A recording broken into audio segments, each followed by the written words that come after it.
Please rise for the playing of the national anthem.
Clinton, you weren't humming it this time. I know.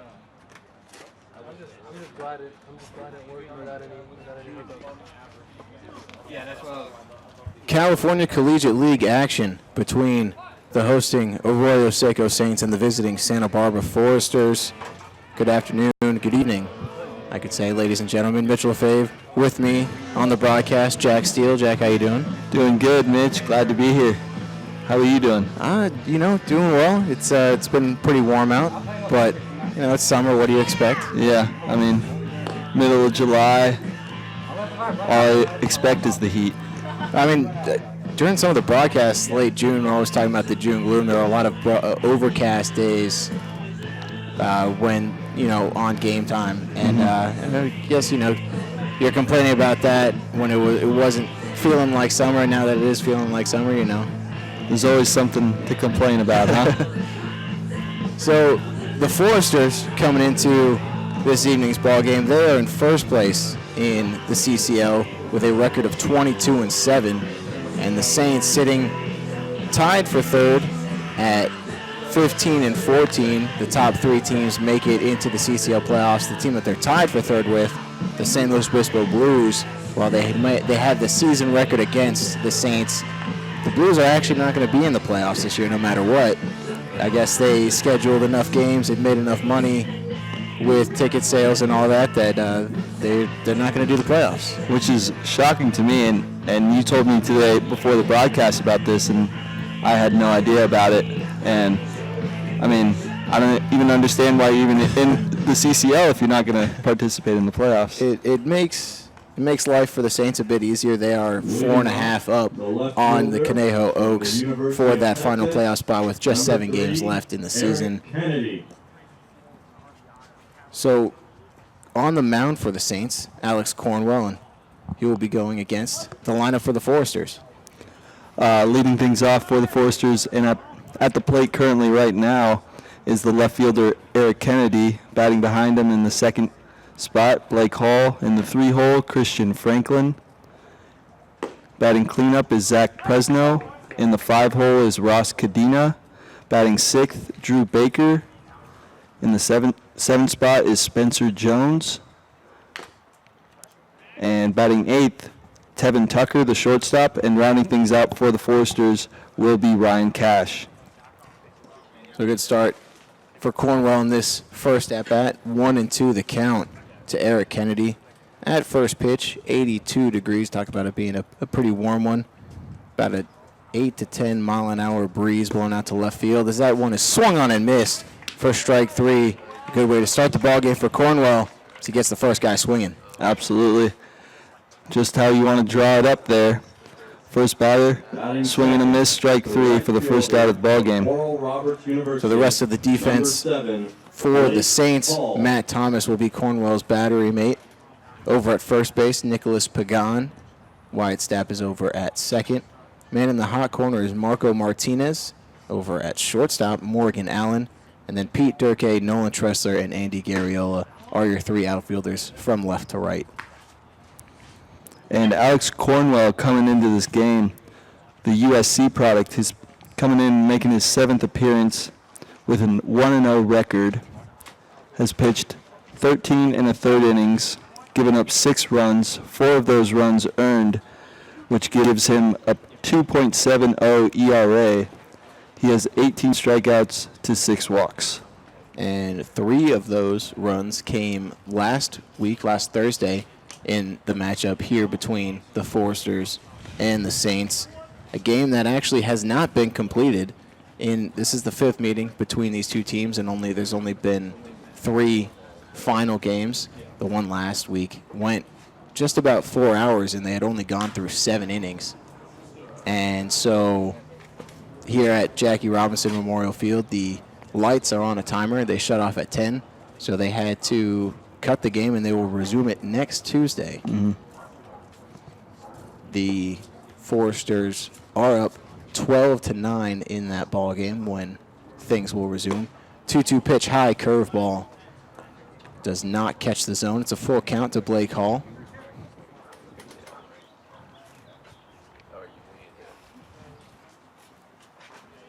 Payoff pitch, weak liner down the right field line, just foul.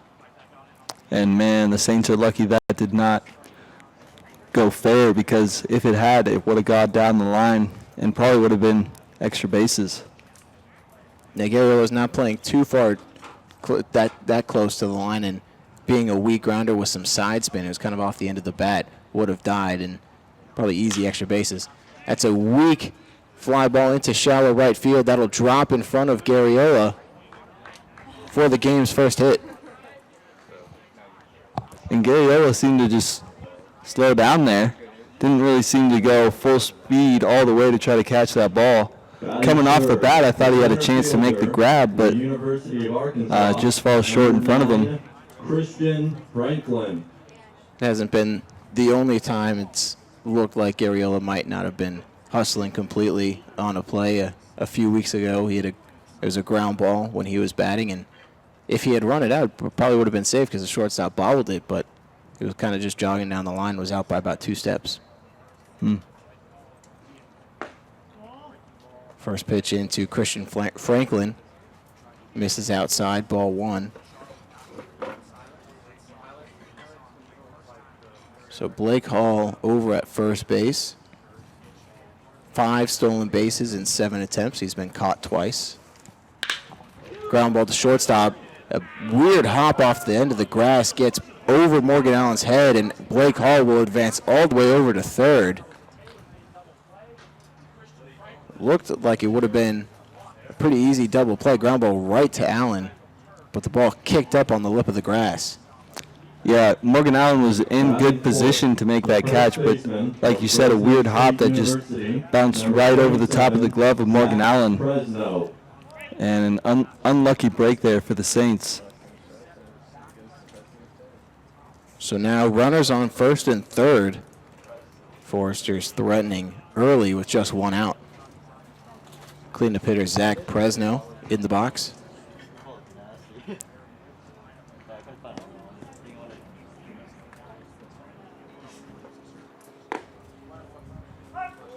First pitch, curveball's in there for a called strike. Presno batting .276 in 25 games. He is the RBI leader for the Foresters with 20 coming into this evening's ball game. He also has 4 home runs. Leads the team in that as well. Looping liner into shallow right field. That'll drop in front of Garriola. He tries to throw on to second. Not in time. It's only a force play at second. I thought the throw-in had him. But with the ball landing in front of Garriola, Blake Hall will cross the plate from third, and the Saints have an early 1-0 lead. And a smart move by Garriola to throw to second on that play. And I thought he had him beat on that throw as well. But I like the idea from Garriola to go on second and try to get that force play. And it was, not the hardest hit line drive, and it was tough to tell if the ball would hang up or not. Garriola did a good job of kind of keeping Franklin close to the bag, and he has a great throwing arm, and that strong throw I thought had him. So first and second now with one out. Foresters leading 1-0 already. Ross Cadena fouls that one off.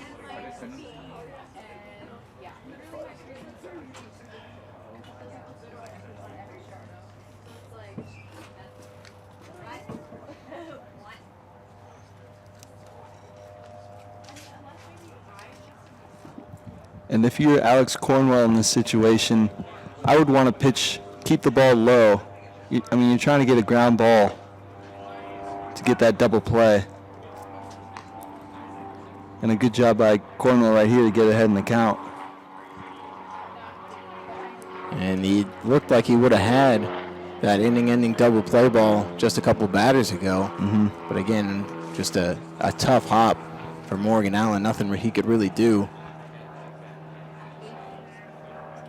Hasn't really been hard hit balls this inning either. That was probably the hardest hit. That ball gets past Thomas, and the runners will move up 90 feet each. Runners on second and third.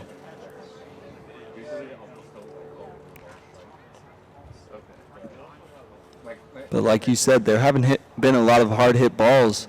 They've just been put in the right spots. In that looping fly ball from Blake Hall that dropped in front of Garriola, and then a weak line drive into right field that scored the run. The hardest hit ball was that potential double play ball.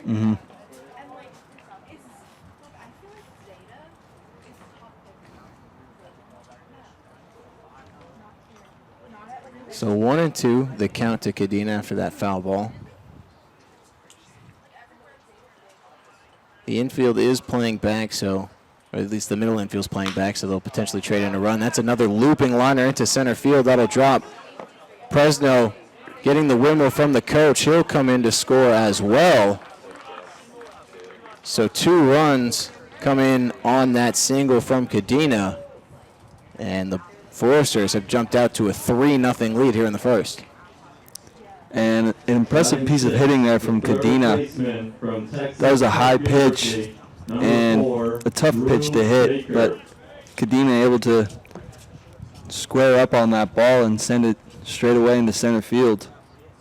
But that ball was so high, I didn't think he was able to get a hit there. Kind of tomahawked at that one. Yeah. And again, it wasn't a hard hit ball, but hit in the right spot.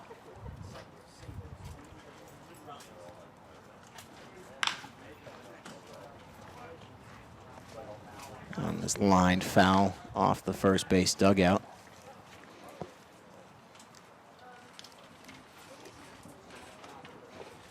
So 4 straight singles here in the first have resulted in 3 runs for the Foresters.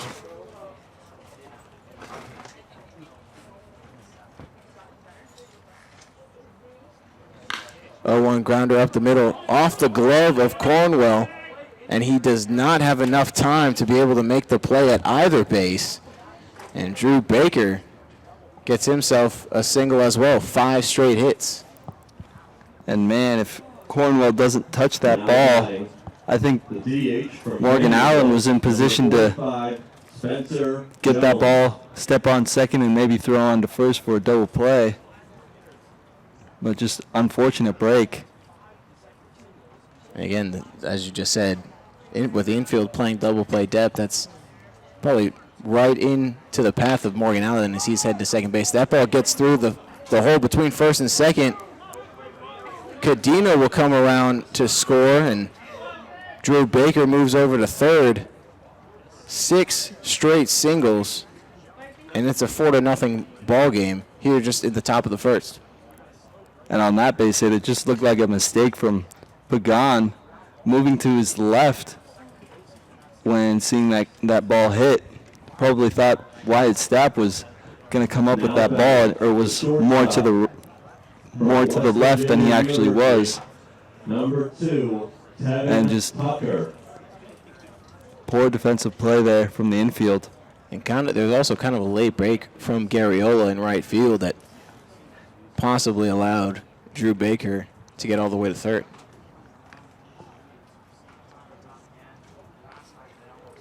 So first and third, still one out. Foresters lead 4-0.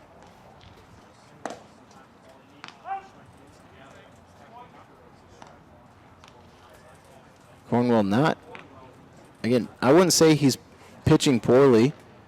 24 pitches, 18 of them in for strikes, and really not any hard hit balls.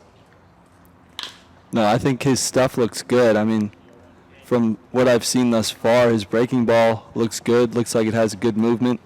And, I mean, he's throwing strikes. I mean, right here, he's ahead in the count with an 0-2 count. So I don't think Cornwell deserves all the blame. And it's one of those things on the mound. You're like, man, I've given up 6 straight hits. But you got to think they haven't been hard hits. They've just been put in the right place. Ground ball to shortstop. Only play will be at first base. Good throw from Allen and a great pick from Pagan. Gets Tevin Tucker racing down the line. A run will come in to score to make it 5-0. And Jones moves up to second, but there are 2 outs in the inning. From Oral Roberts Yeah, and that's if you're the Saints, that's what you need to do is just get outs and try to get out of this top of the first. But a great play by there from Morgan Allen, making that throw on the run, and a good pickoff, like you said, from Pagan. And that was also in danger of being another soft hit single with Allen, again playing up the middle, double play depth, weak grounder to his right. Tough play, but he did a good job. So 0-1 to Ryan Cash. The Foresters right now have sent all 9 men to the plate.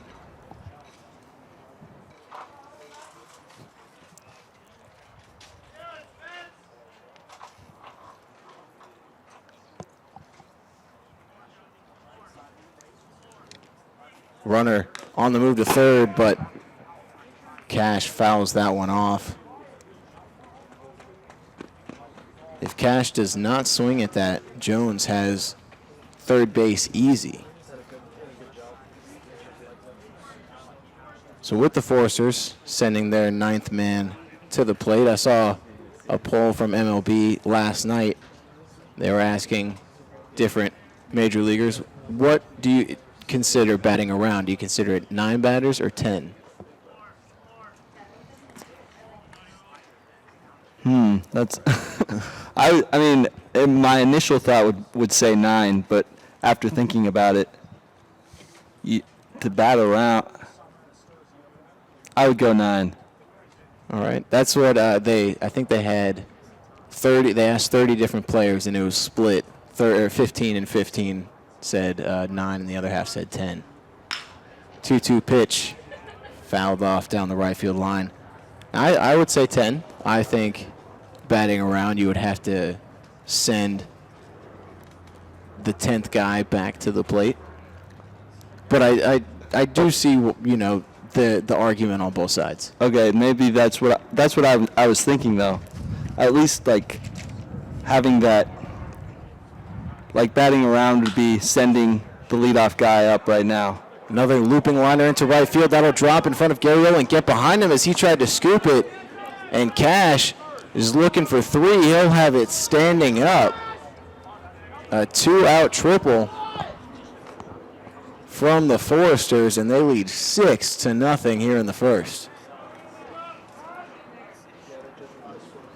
Now batting, the left fielder for the University of Texas, number 3, Eric Kennedy. And again, just a soft hit ball that gets and that lands in. Yeah, I mean, Garriola should have came up with that ball, honestly. Like you said, a soft fly ball that just lands in front of him, and he just lets it go right past him, and a single turns into a triple. And coming up fast, charging it, I would think either you try and lay out and make the catch, or you do whatever you can to keep the ball in front of you. You don't just try and run in and scoop it.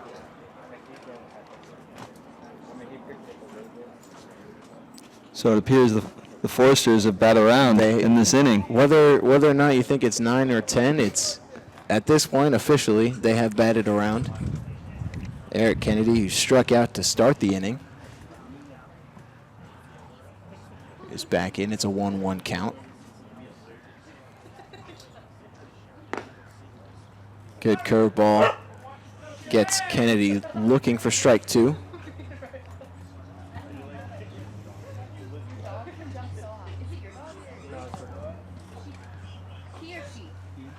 So 1-2 pitch. Cut on and missed on a ball in the dirt. Thomas will have to throw on to first to complete the strikeout, and that he does. And finally, the top of the first has ended. The Foresters picking up 6 runs on 7 hits. They left 1 man on base. So we head to the bottom half again. Foresters up early, 6-0.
So bottom of the first inning at Jackie Robinson Memorial Field. Saints with a big early deficit. They're down 6-0.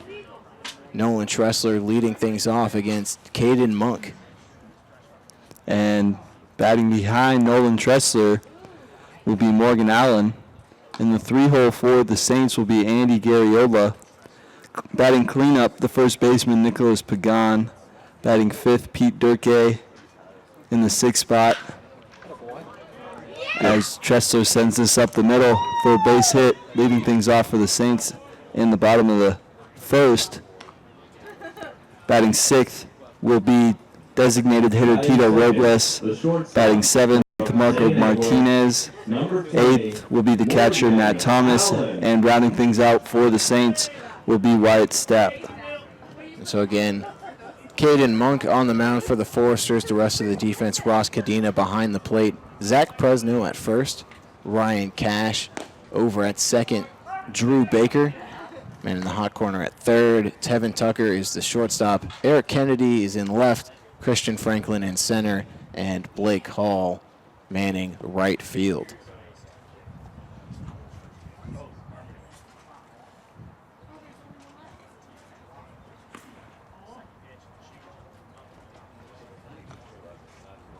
So Caden Monk hasn't pitched much this season, only 4 in the 3rd inning. though he has not allowed a run and has struck out 3. So 1-2 now to Morgan Allen. And Monk entering his sophomore year at Arkansas next year. A team that was in the College World playoffs. I think they did end up making it to Omaha, if I'm Yeah, not I think mistaken. yeah they did. They would end up falling. They would not make it to the ultimate championship. Yeah, That was but they were one of the 8 teams I think that were part of the College World Series. the finals were Vanderbilt and Michigan. Vanderbilt ended up with the College World Series championship.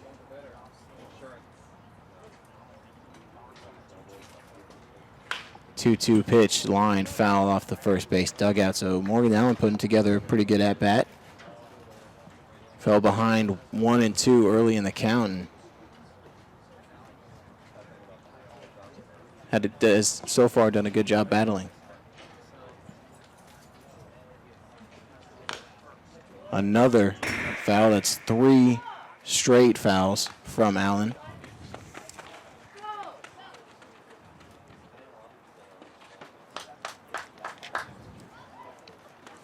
So we talk about Arkansas and Vanderbilt in the College World Series. So Monk on the mound, he is, again, attending Arkansas. And Spencer Jones, the designated hitter for the Foresters, will be attending Vanderbilt in the fall. He will be a freshman next season. And then Jason Gonzalez, one of the third basemen, that is lined through the right side. So back-to-back singles from the Saints to start this inning. They're looking to chip away at that early deficit. Yeah, definitely making a response after that 6-run inning from the Foresters. But definitely a good start for the Saints here in the bottom of the first.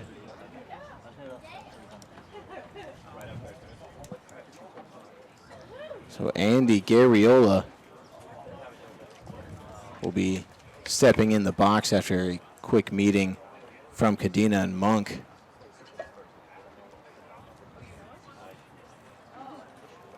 Garriola has been one of their best hitters, batting .337 with 4 home runs, leads the team with 23 RBI. So that first pitch fastball is in the dirt, but a good block by Cadena. Yeah, Garriola knows how to swing the bat, that's for sure.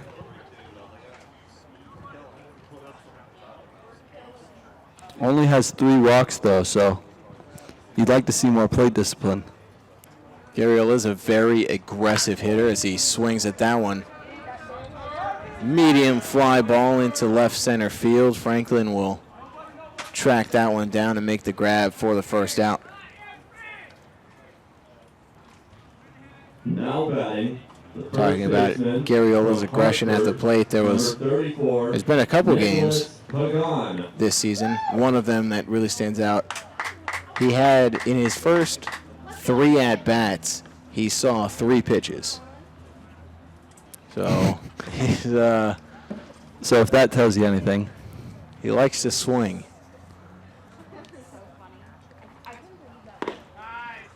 First pitch into Nicholas Pagan is a called strike 1.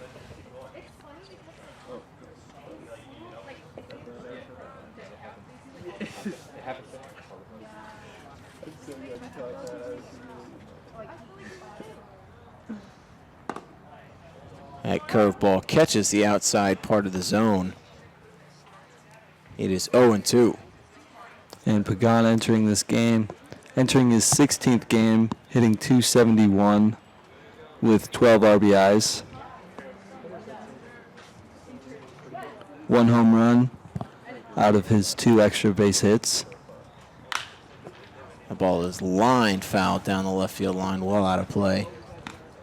That home run, I do not remember the opponent. It did come here at Jack Robinson Memorial Field, went over the protective netting behind the right field fence. Wow. That must have been deep. It was quite the hit. Grounder to second. Cash backhanded toss to Tucker at second on to first in time. And it's an inning-ending 4-6-3 double play. The Saints, no runs on 2 hits. They left 2 men on base. We head to the second inning. Foresters still lead 6-0.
Second inning here at Jackie Robinson Memorial Field, as Blake Hall will be leading things off for the Foresters. First pitch swinging, pops it up into shallow center field. Tressler calling off Morgan Allen, races in and makes the grab. 1 pitch, 1 out. And just how you draw it up. I mean, the ideal situation for the first out of an inning. But if you're the Saints and if you're Alex Cornwell and if you're the pitching staff for the Saints, after giving up 6 runs in the first inning, it's all about putting up goose eggs from now on. I'm glad your dad and I have so much style. And that's really a good way for Cornwell to bounce back again. 1 pitch, 1 out. And as you said, really couldn't draw it up any better.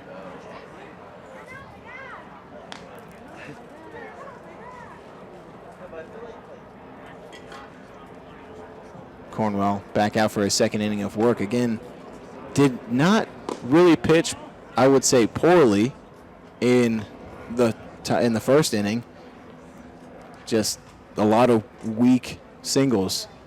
Out of all 7 hits for the Foresters, all 7 were singles. Yeah, that's a crazy stat line. But, I mean, the first inning just seemed to go the Foresters' way, and if there's a way to put it. I mean, a lot of singles, a lot of balls that were just placed in the right position like we talked about earlier. And that's kind of what led them to that 6-run inning.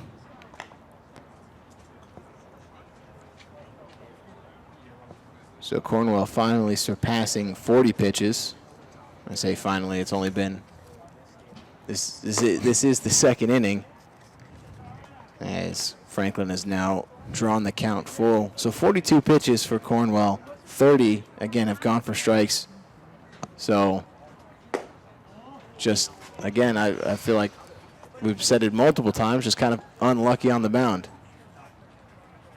Franklin working a 1-out walk. Now batting, the first baseman from Fresno State University, number 27, Zach Fresno. So Zach Fresno singled back in the first inning, picked up an RBI.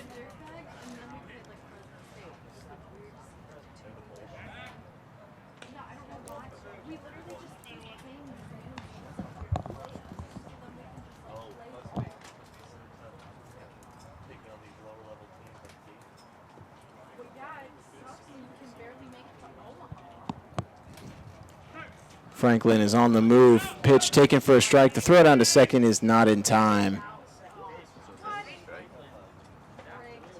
Man, that throw wasn't in time, but it was on target. It hit Wyatt Stapp's glove right where it should have. If it was just there a little sooner, that would have been an out. It really couldn't have been a much better throw, but Franklin off on first movement went with the lefty and I wouldn't say high leg kick, but with the leg kick had it in easy.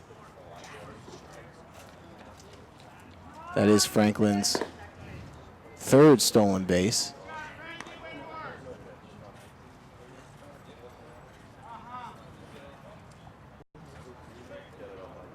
The leader on the team is Eric Kennedy. He has 19 stolen bases. Ball is taken just wide.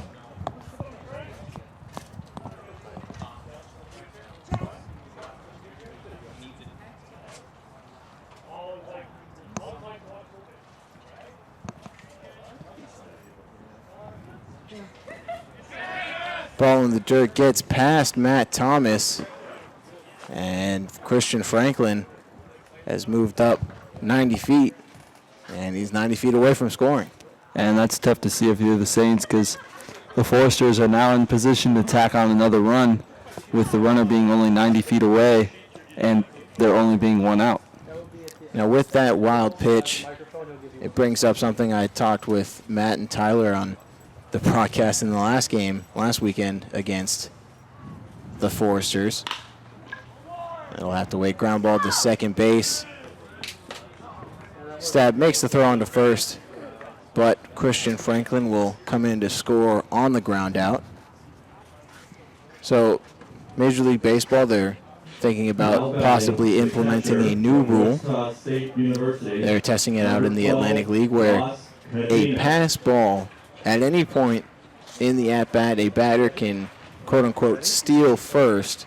So if the ball gets past the catcher, they can try and run to first. And if they make it in time, it's their base. That ball is lined into left field. That'll get past Durkee and roll all the way to the wall. Cadena rounding third. He wants three. The throw is not in time. It's a long way down the left field line, 374 feet. And Cadena racing out of the box picks himself up a two-out triple. Yeah, when that ball passed Pete Durkee, I thought, oh, that's a double. And then when he started rounding third, I was like, oh my gosh, it's going to turn into a triple. But it makes sense because it's so deep in left field. Durkee had to, after missing that ball, had to run back so far to recover. So, and then that's one of the things that we feel like seem to mention on every single broadcast, just the odd dimensions of this field. The deepest part of the ballpark is down the left field line. Again, 374 feet. It's 364 to dead center, and then 345 down the right field line. So from right to left, it just keeps getting deeper. That's not something you really see. No. Drew Baker has lined that one foul, so it's 0-2. And Cadena lugging that last one out for a triple. Watching him run around the base, he's got some good speed, especially for a catcher. Yeah, I would totally agree with that statement. 0-2 pitch, tries to get him with a high fastball, but it misses too far outside. 1-2. And you usually don't see catchers with good speed. But Cadena right there, proving us wrong. Proving the stereotype wrong.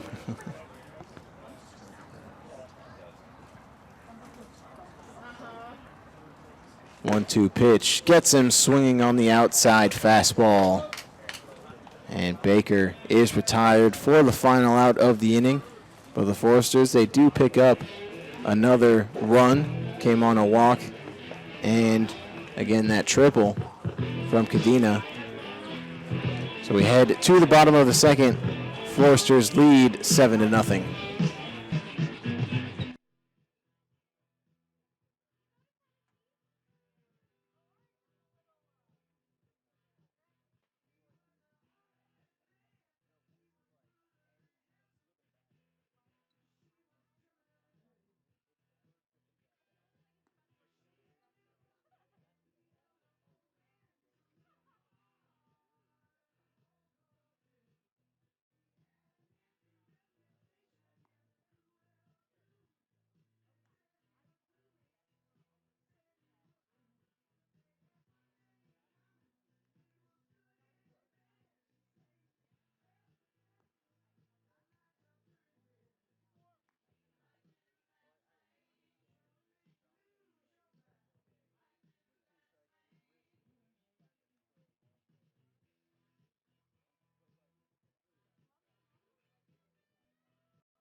Back for the bottom of the second inning. Foresters again leading 7-0. Pete Durkee, Tito Robles, and Marco Martinez, the three to get things going for the Saints. First pitch, curveball, misses well low and outside.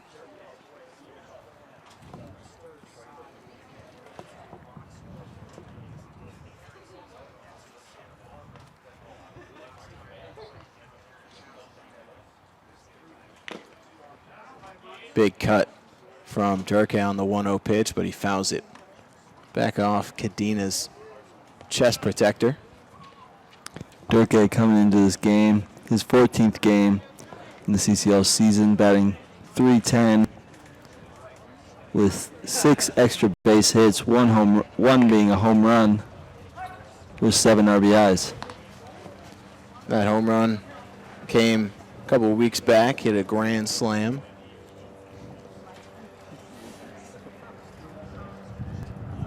That is one of, I believe, 2 that the Saints have this season, the other being from David Rain as he chops that one to first. Presnell will take it to the bag himself. Durkee hustling down the line, makes it a pretty close play, Now batting, but he is retired for the first out. From Azusa Pacific University, number 17, Tito Robles. Tito Robles now in the box, the designated hitter for tonight's ball game. Robles coming into this game, hitting only .152, no extra base hits, and 4 RBIs. He has really been struggling this season, as we just said, batting under 200. And quickly falls behind here with a 0-2 count. He has struck out 18 times in 15 games. The only person with more is Nolan Tressler and Christian Scott, who have struck out 19 and 21 times respectively, but they have also played in 21 and 24 games. So 1-2 to Robles. He takes a big hack at that one, but comes up empty.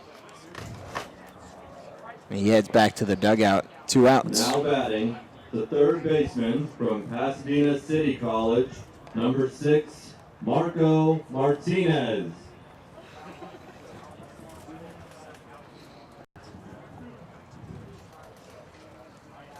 So Marco Martinez will be the guy the Saints are looking to keep the inning alive.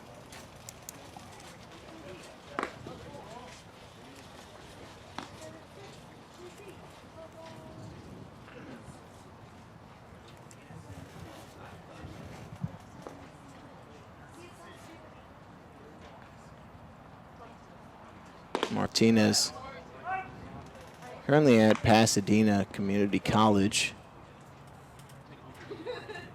though I heard he is looking at USC.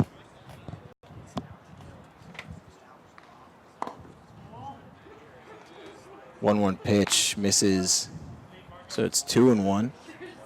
And Martinez, while only playing in 7 games, is batting .333.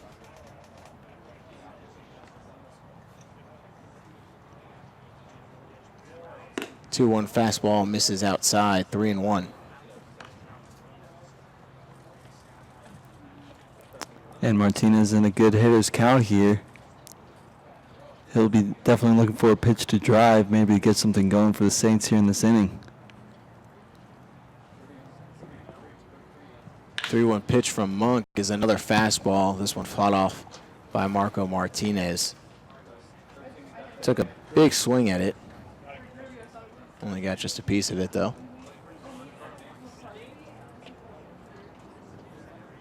So full count.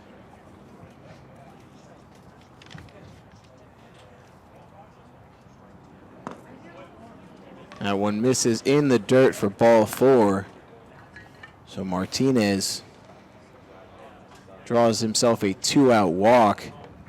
And Matt Thomas looking to continue things for the Saints here in the second. Batting, the catcher from Harvard, number 27, Matt Thomas.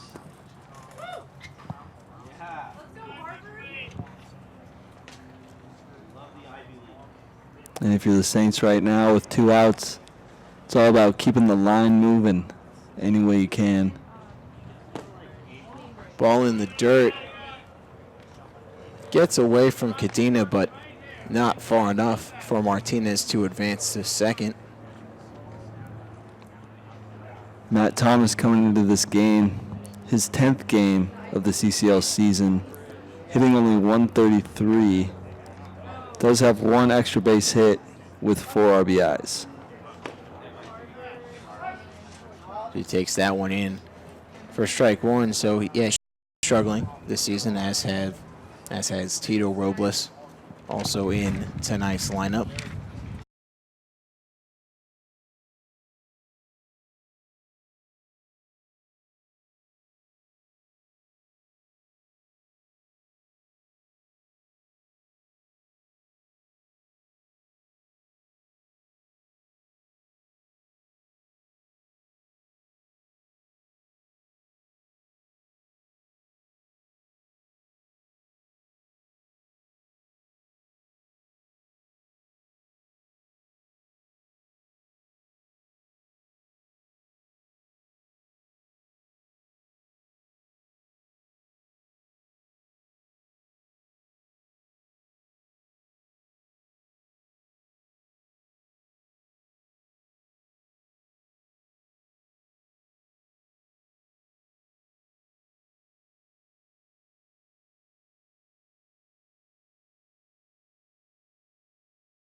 Third inning here at Jackie Robinson Memorial Field. Cornwell back on the mound for his third inning of work.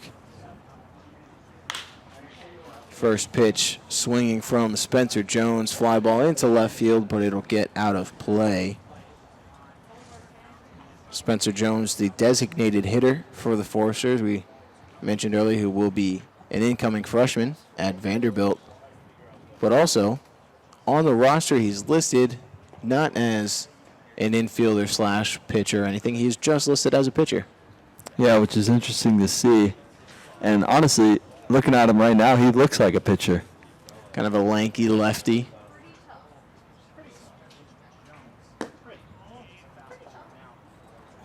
Very tall frame.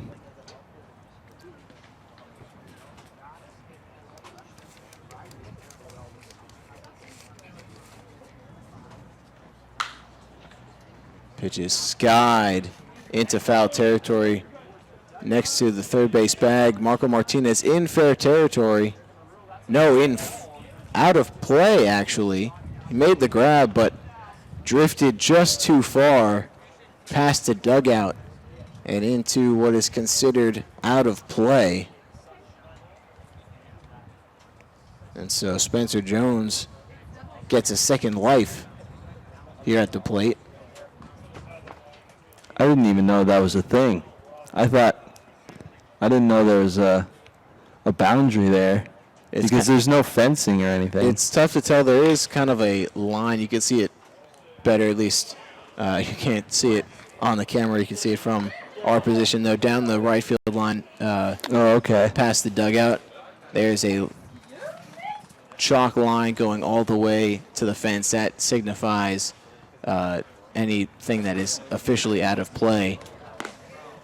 That 1-2 slider misses high and in. And we've seen it before where there was a pop-up in that area.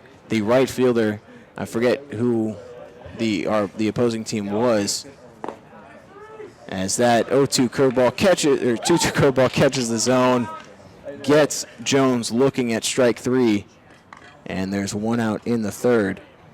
Now batting. So the right fielder was running into foul territory, made the catch in play, but then as he was running, he couldn't slow himself down. I believe we were facing the Barons, actually. Couldn't slow himself down enough, and he drifted into what is out of play. And we had a runner on first base, and he got to move on over to second.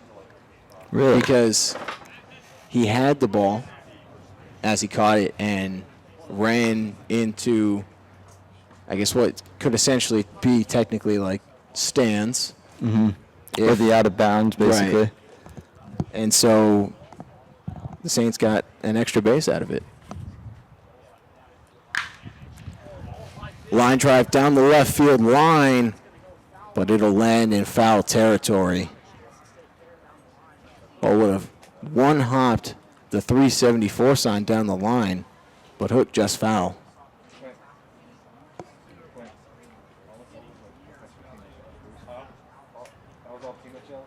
So 0-2 now to Tevin Tucker.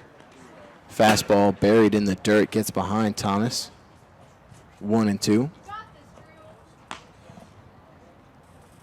Again, going back to potential new rule that Major League Baseball is testing out in the Atlantic League, and Jack and I were talking about it a couple half innings ago, that had Tucker, even he didn't swing, but if on that fastball that got behind Thomason to the backstop, with these rules, he could have just run down to first base, and if he got there safely, he would have been in there. Fly ball in the right center field gap, tracked down by Garriola, and there are 2 outs.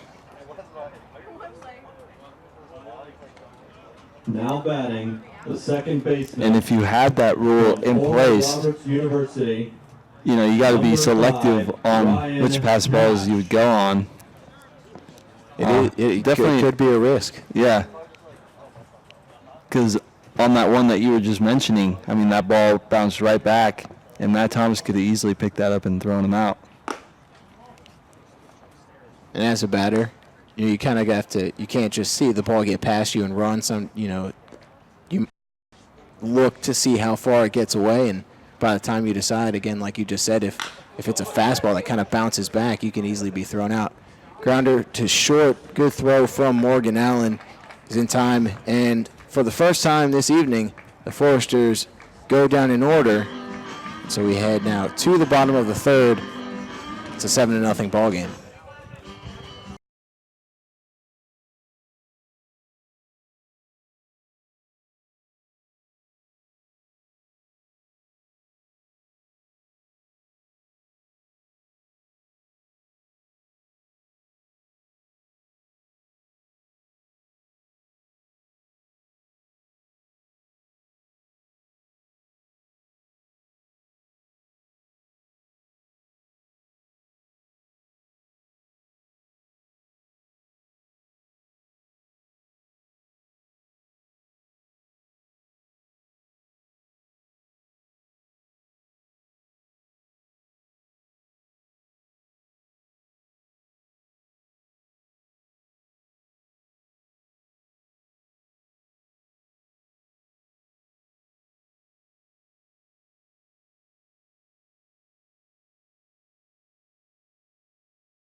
Baseman from Cincinnati, number 14, Wyatt Stapp. Wyatt Stapp, Nolan Tressler, and Morgan Allen, the three due up for the Saints here in the bottom of the third. Caden Monk out for his third inning of work. I mean, I knew it was wrong. I knew it was wrong. And I still said it. First pitch into the lefty is a fastball that misses inside.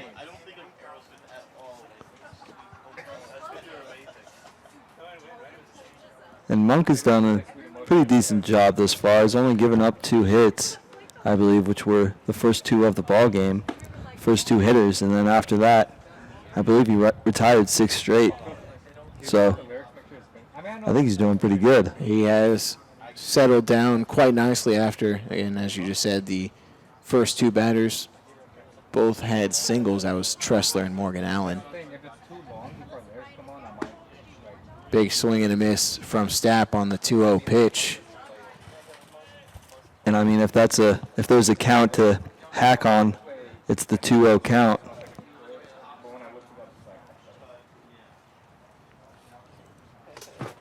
And 2-0 to start the inning. You know that the pitcher, especially there, is going to want, he does not want to fall behind 3-0 or walk the first batter. So it's definitely one of those pitches that you can really try and sit on.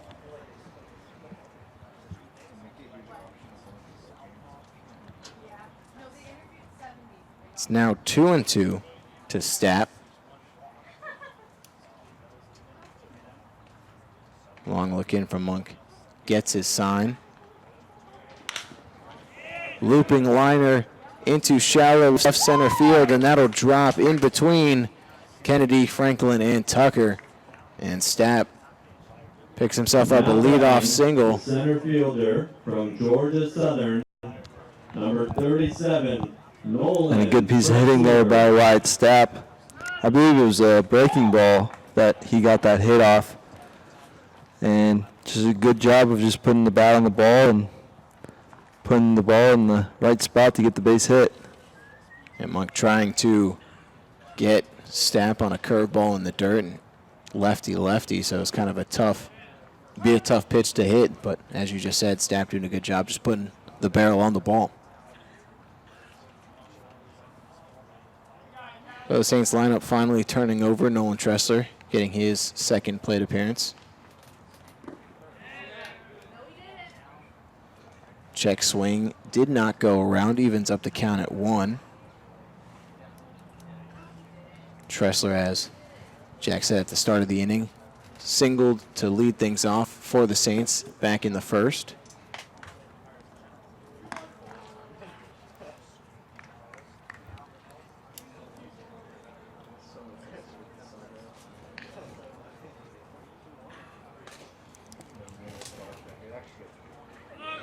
Runner goes, throw down to second. Ball bounces and gets past Tucker into center field. Stapp will wisely hold at second, and he picks himself up a stolen base.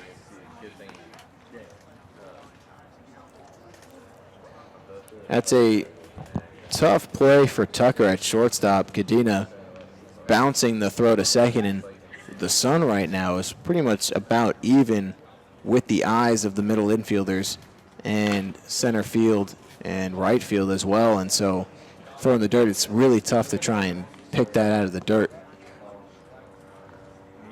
But I like the move by the Saints to take that stolen base. I mean, they're in a position where they need to put runs on the board, and you know that stolen base takes them out of the double play, the potential double play ball. So I like the move, and it puts a runner in scoring position. Tried to front door Tressler with a curveball, but misses. So Tressler has worked the count full. Stapp on second base, nobody out here in the third. That was Stapp's first stolen base on the season. Fastball on the corner gets Tressler looking, and he knew it. And he heads back to the dugout for out number one. Now batting, the shortstop from St. Edwards, number 20, Morgan Allen. With a runner on second, nobody out, that's the last thing you want to see from the Saints dugout is someone go down looking. Mm-hmm.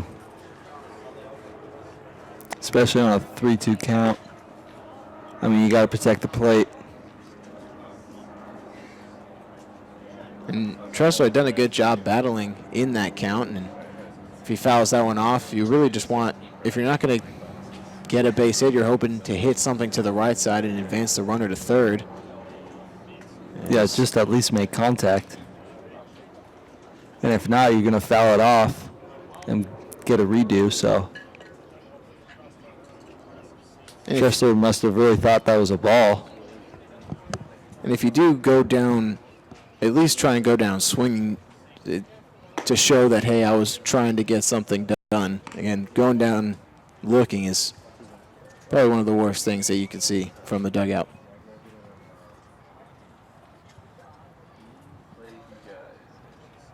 Two and one to Morgan Allen. Curveball misses high and outside.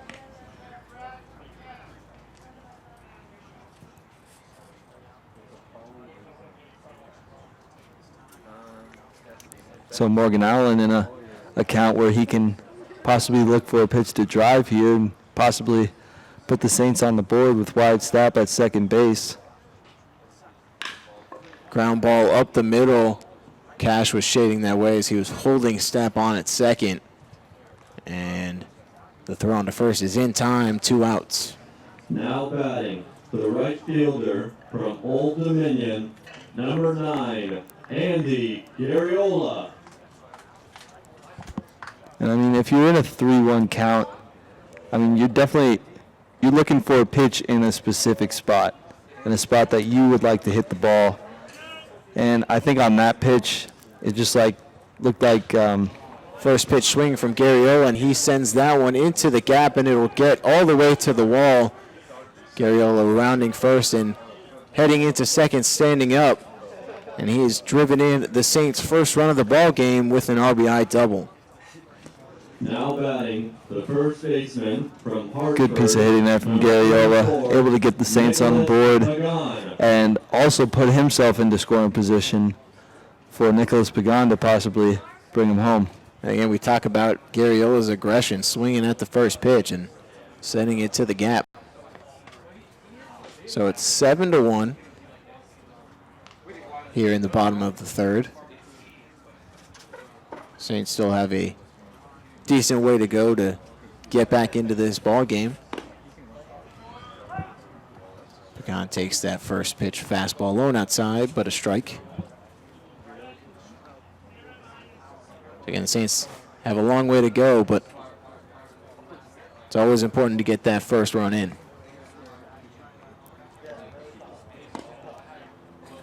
Big swing at that outside fastball. Comes up empty. 0-2.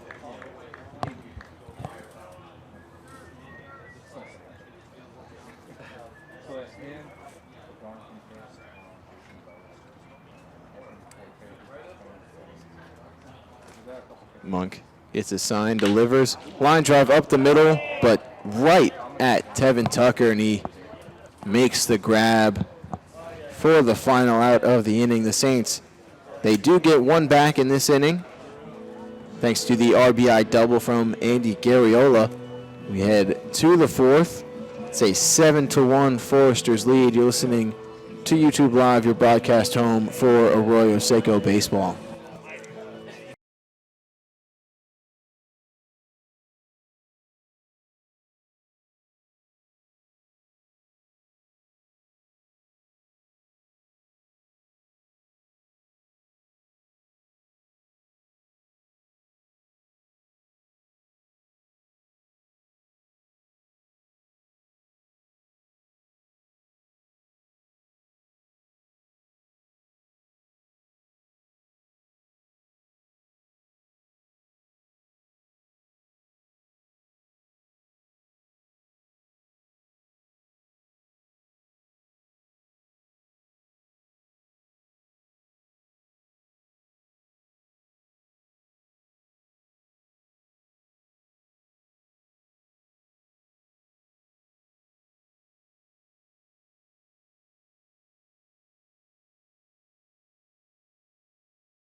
Number 3, Eric Kennedy. Top of the fourth inning. It's a 7-1 ball game. Foresters lead. Eric Kennedy, first pitch swinging, sends that one down the right field line. That is back and will get all the way to the wall. Kennedy not stopping, is in easily at third base standing. He got basically reached third by the time Stapp got that ball in as the cutoff man. Yeah, good hitting there Number 7 from Kennedy. Blake Hall. Aggressive base hitting there, going after that first pitch. Obviously saw something that he liked and pulled it his way down the line, and that was some speed. As we mentioned earlier, he's got 18 or 19 stolen bases. 19 stolen bases. Definitely got some speed. Not surprised he made it to third after that base hit. And while the right field line is the shallowest part of the ballpark, 345 is still really isn't shallow for something that's down the line. So 1-1 to Blake Hall. Pagan over at first. He's playing on the fringe of the grass, but the rest of the Saints infield playing back. Good curveball from Cornwell. He thought he had that strike call, but the umpire begged to differ. 2-1. Cornwell, he's out for his fourth inning of work. This next pitch will be his 70th of the ball game.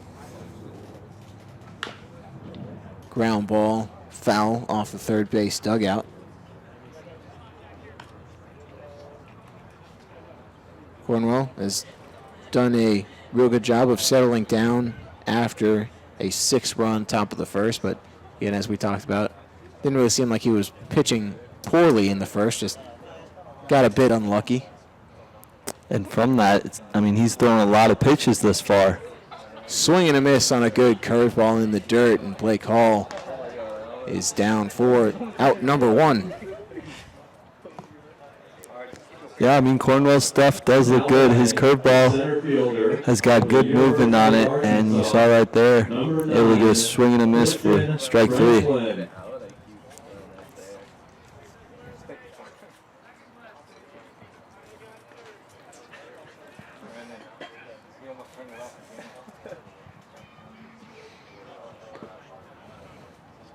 Curveball from Cornwell misses in the dirt, but a good block from Thomas will keep Kennedy at third.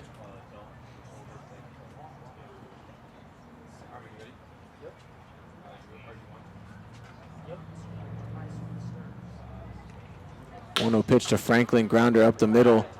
Gets past an outstretched Morgan Allen into center field. And it's now an 8-1 Foresters lead.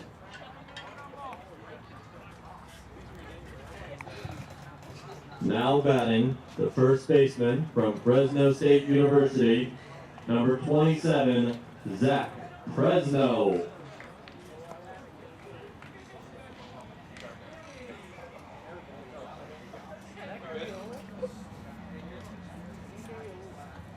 Zach Fresno is 1 for 2 in this evening's contest. Singled, is also grounded out.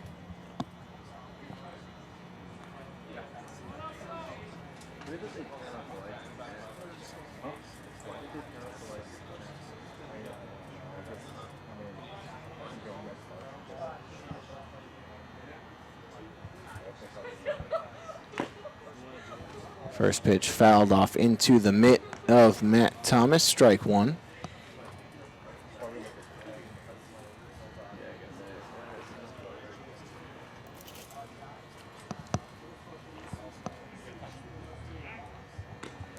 Another pickoff from Cornwell.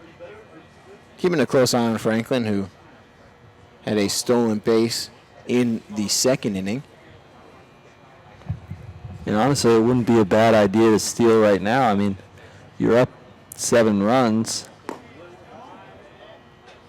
You know, ground ball would create a double play if you didn't steal. And if you did steal, you'd get out of the double play. So wouldn't be a terrible idea. So I think that's why they're keeping an eye on him.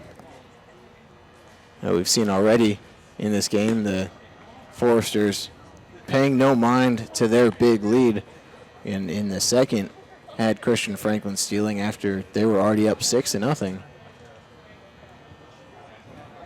So Cornwell having to keep an eye on Franklin at first, with the Foresters having a 7-run lead. That fastball catches the low part of the zone, evens up the count at 2. Fresno telling the umpire he thought that pitch was a bit low.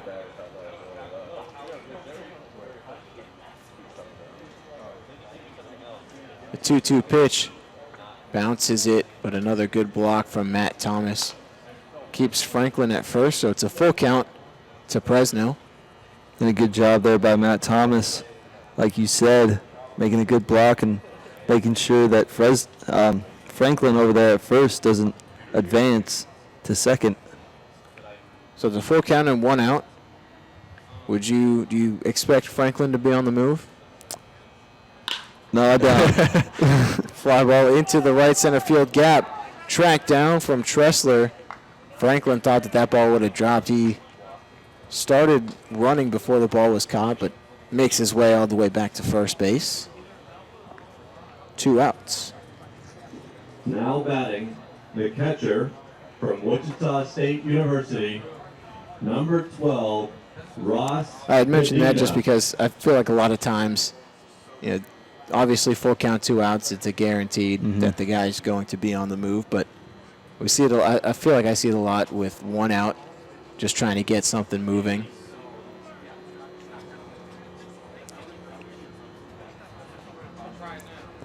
And maybe just because they have that 7-run lead, they're thinking, no need.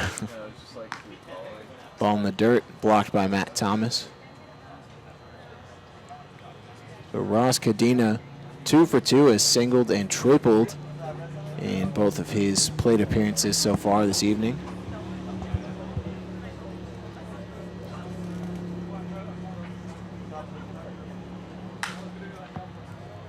Pop up, foul, and out of play.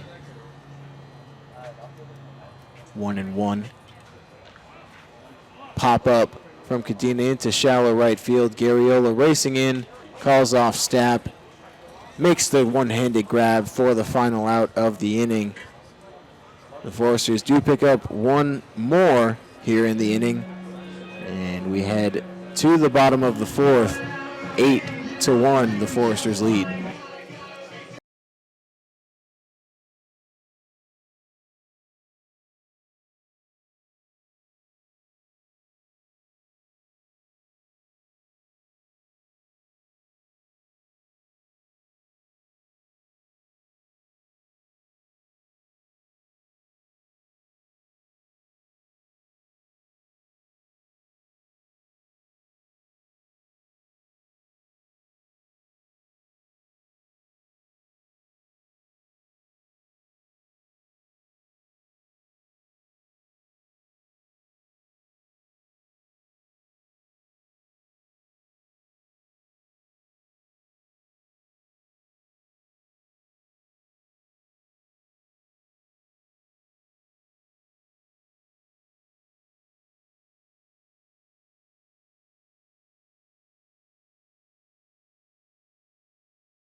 Greenwood from Rice University.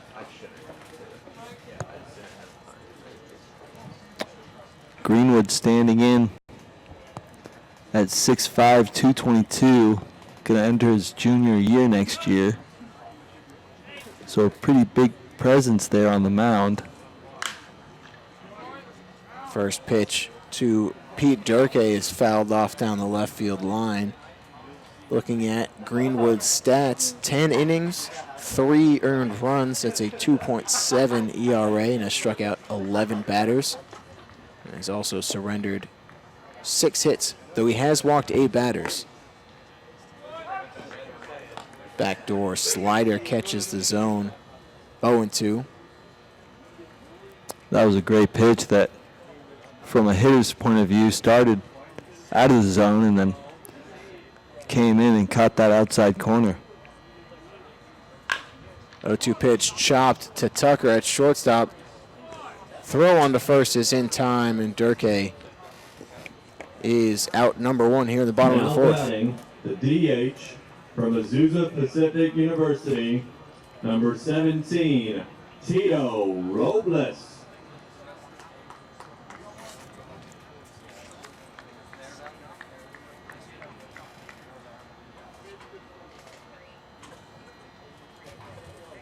I was looking over at Greenwood's stats, and I was kind of expecting him when I looked at the pitchers page for the Foresters that his ERA would be pretty low because he's pretty low on the list.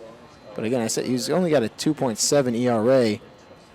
The reason he's so far down is that the Foresters only have 7 pitchers out of 24 that have an ERA over 3. And that includes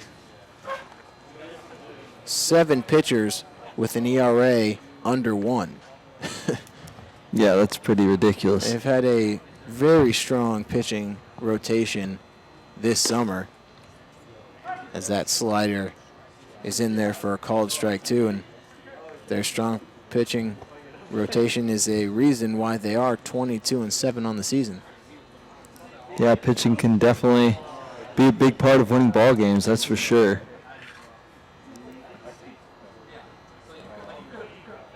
Curveball in the dirt, good take from Robles. And there are no slouches on offense either. 8 guys batting over 300. And even some of the guys who are lower than that, such as Zach Presno, some good power numbers. Fastball in the dirt, and Robles has worked the count full. Robles in his last at-bat struck out, so definitely looking to get on base or at least put the bat on the ball in this at-bat. Fastball cut on, and he got a piece of it, but unfortunately it was tipped right back into the catcher's Now mitt, batting for third baseman and he from goes down Pasadena swinging City College, for the number second out of the 6, inning. Marco Martinez. Marco Martinez walked in his first plate appearance back in the second inning.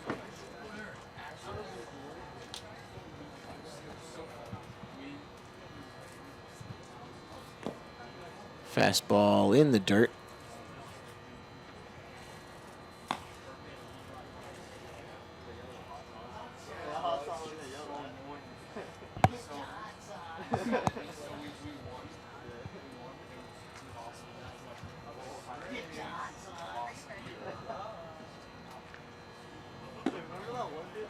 Good slider from Greenwood. Catches the strike zone, evens up the count at 1.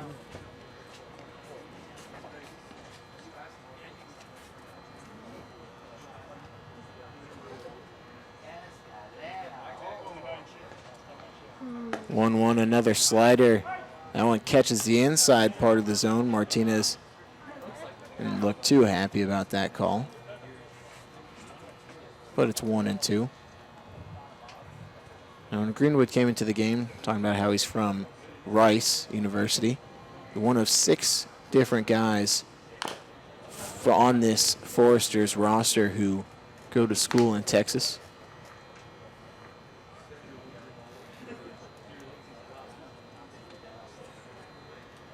Doesn't really seem like a lot, but I feel like it is for a team that's in Santa California. Barbara. Yeah.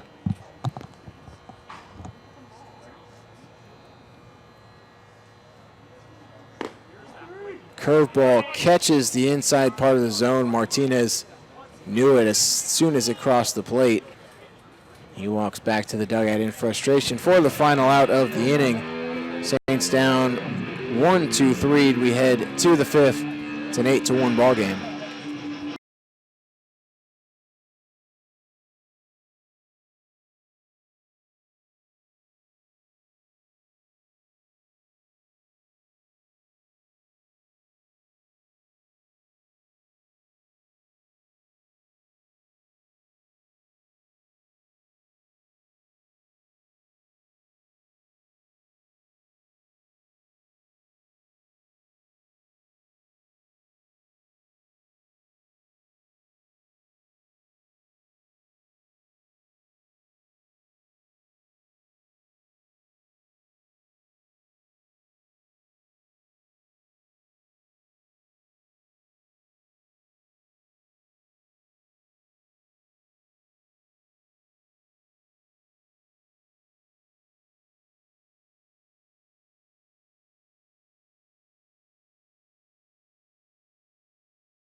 Top of the 5th inning, new pitcher on the mound for the Saints, Isaiah Ramos, coming in relief for Alex Cornwell.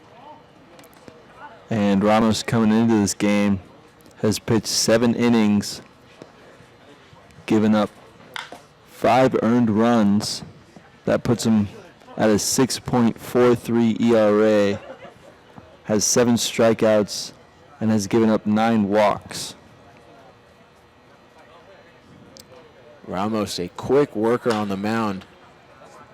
That ball from Drew Baker is a grounder that gets up the middle for a leadoff base hit.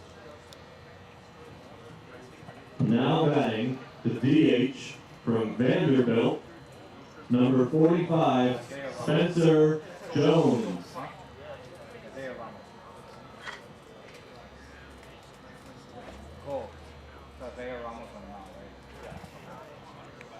So Spencer Jones now in the box for the Foresters.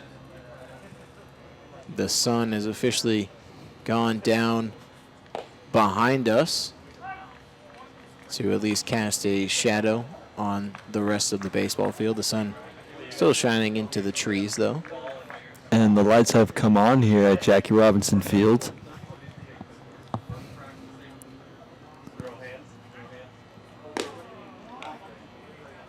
Slider misses outside. A good deceptive delivery from Ramos. A couple guys in the Foresters dugout were yelling at Baker to get back, and he jumped back to the base as Ramos was delivering the pitch home. Good curveball from Baker has Jones way out in front, and it's a 1-2 count. And it's important for lefties to have that deception when you have a runner on first.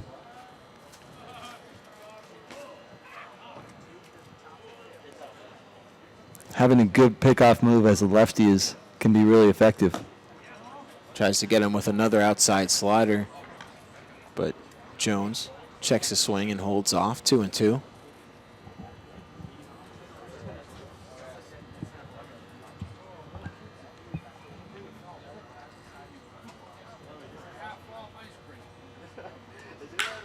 Line drive up the middle, gets in front of Tressler and actually bounces off his chest and gets by him. Throw into second is not in time. And Jones gets all the way to second on the missed play from Tressler. And I'm not sure if Ramos wanted to put his pitch where he did, because that pitch was high at the letter. I mean, right at the letters, right down the middle of the plate. And I'm sure it looked like a grapefruit to Jones as he sends that one up the middle. And the pitch, as you just said, caught way too much of the plate. And so the Foresters have runners on second and third with nobody out. Good changeup from Ramos. Gets Tucker swinging for strike one. And Ramos has made some good pitches throughout his appearance thus far.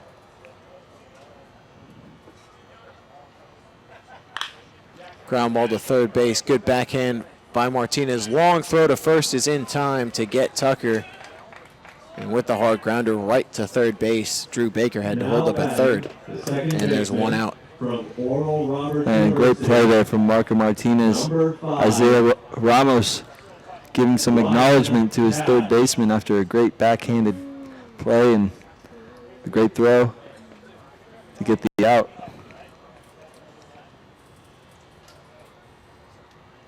So one out, runner still on second and third. First pitch into Ryan Cash is a called strike one. This has been the case with really any time there's been a runner on third in this ballgame. The Saints infield playing back, except for Pagan at first, who's playing about even with the bag.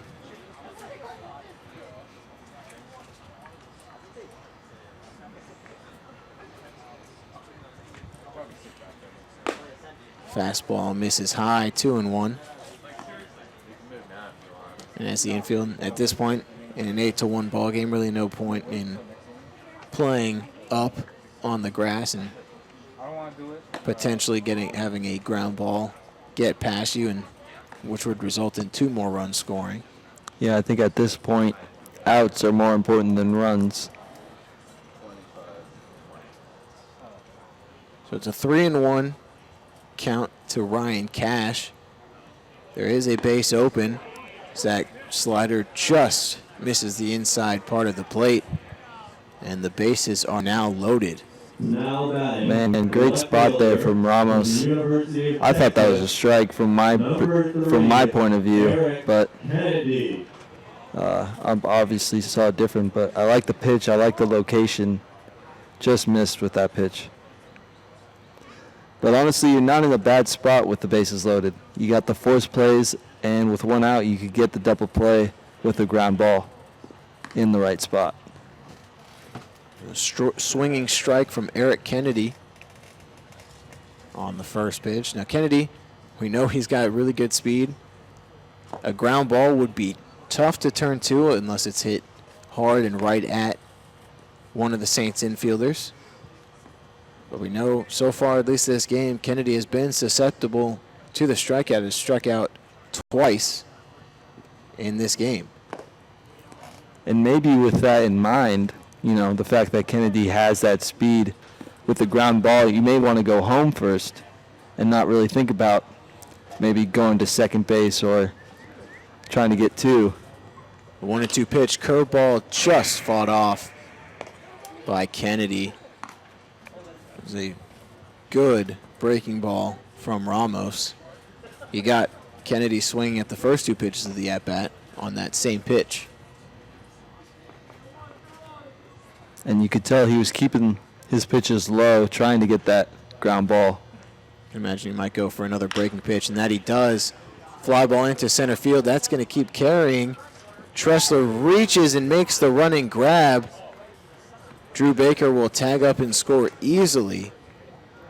But a great read off the bat from Nolan Tressler. Now batting. Keeps just that one run coming across the plate. University. And you could tell in that pitch, Ramos going with that breaking ball low, just hung it up a little too much. And damage was being done by Cash, I believe it was. So he was able to get that fly ball and get that sac fly to add on another run for the Foresters. With that sac fly, it is a 9-1 ball game. Foresters scored 6 in the first, 1 in the second, 1 in the fourth, and have pushed 1 across here in the fifth. Swinging strike from Hall. Makes it a 0-2 count.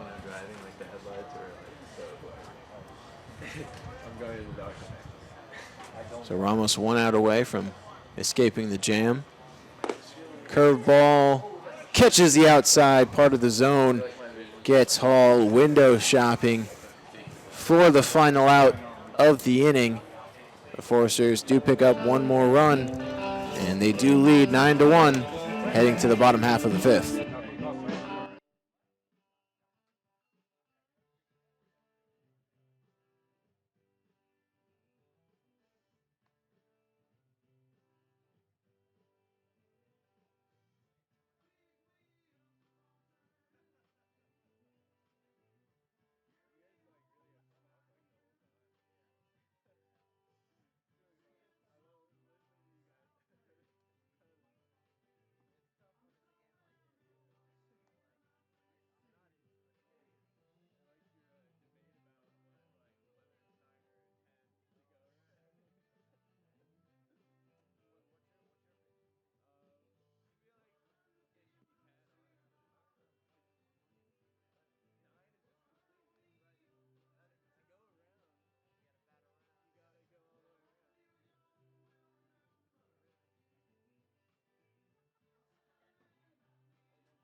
Bottom of the 5th inning. Here at Jackie Robinson Memorial Field, Matt Thomas leading things off for the Saints.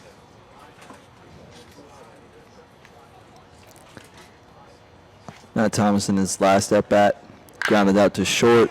Line drive down the left field line. That'll get into fair territory and roll all the way to the wall in the corner.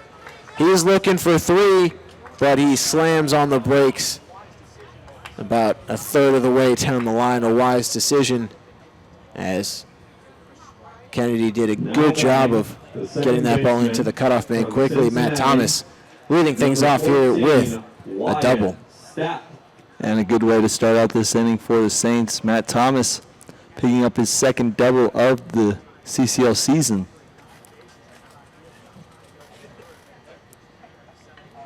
Wyatt Stapp in the box. He singled in his first plate appearance. It was a looping liner into no man's land behind Tevin Tucker at shortstop.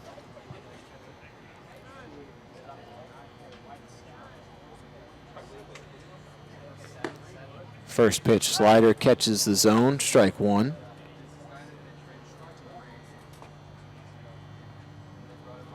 Coming up in the 6th inning, Drew Cowley, one of the Saints' leading hitters, will be joining us on the broadcast.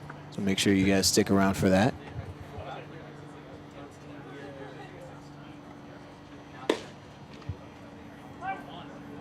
Fastball pretty much right down the middle, but Stapp takes that one. It's an 0-2 count.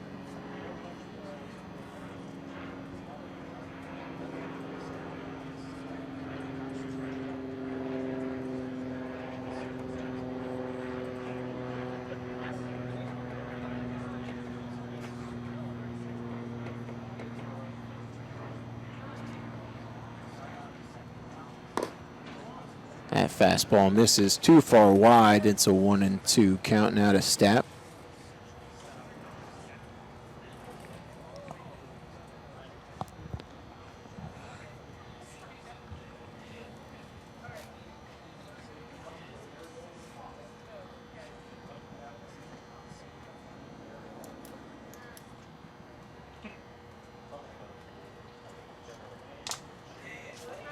Pick off at second.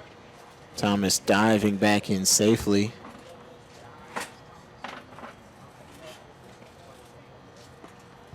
Interesting idea to pick off. Thomas has a decent sized lead. Maybe trying to catch him sleeping with this big of a lead. Maybe.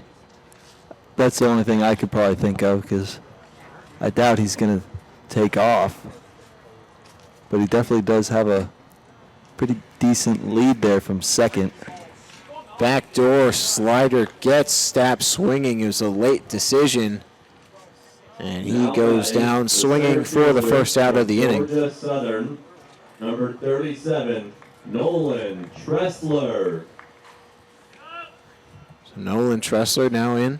1 for 2, singled and struck out looking.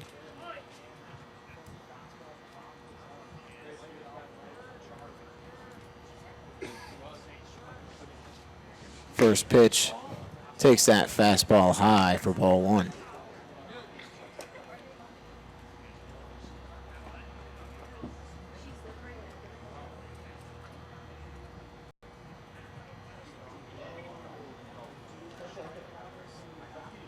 Long look in from Greenwood. And Tressler thought it was too long of a look, and he calls time. Steps out of the box to reset.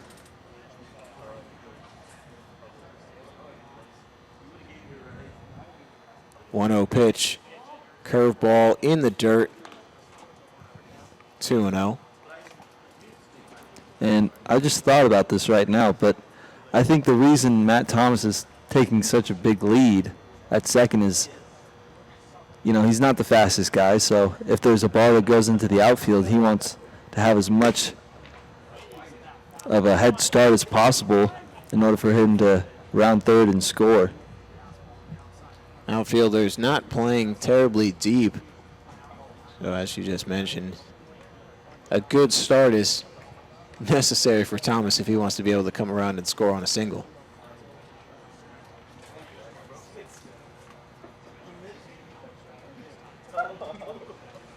Since the pickoff, he has shortened his lead by about a step or two.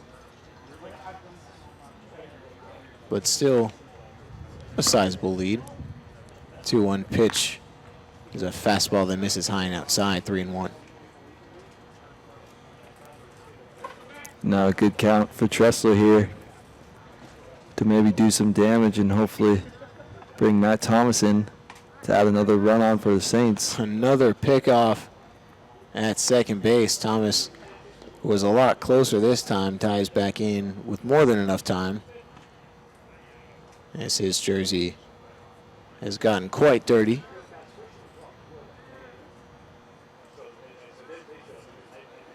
(3-1) fastball is a looping fly ball in behind second base, and it goes off of Cash's glove. Thomas, who had to wait to see if that ball would drop, decided to hold up at second base. And Tressler picks himself up a single. Shortstop from St. Edwards. Yeah, when Number that 20, ball Morgan dropped, Allen. Matt Thomas was kind of like, "Oh, should I go?" And he was kind of thinking about it, and then I think he thought about it a little too much and ended up staying at second. Now, the ball went off of Cash's glove and kind of got away from him. If Thomas maybe breaks immediately, he's got a chance, but I think with the little bit of hesitation, it's smart to just stay at second. And Thomas is actually on the move at third, and he slides in safely. I don't know if they're going to rule that defensive indifference or not, but he had that base stolen regardless. And that was a pretty great jump there from Matt Thomas.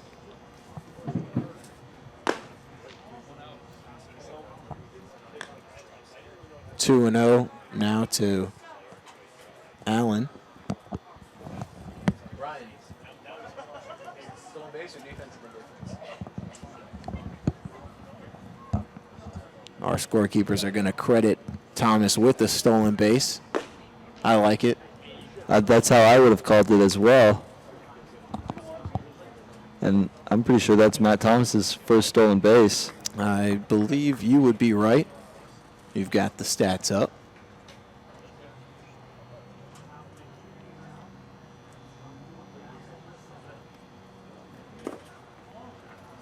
Three and 1 now to Morgan Allen. No, that's his second stolen base. All right.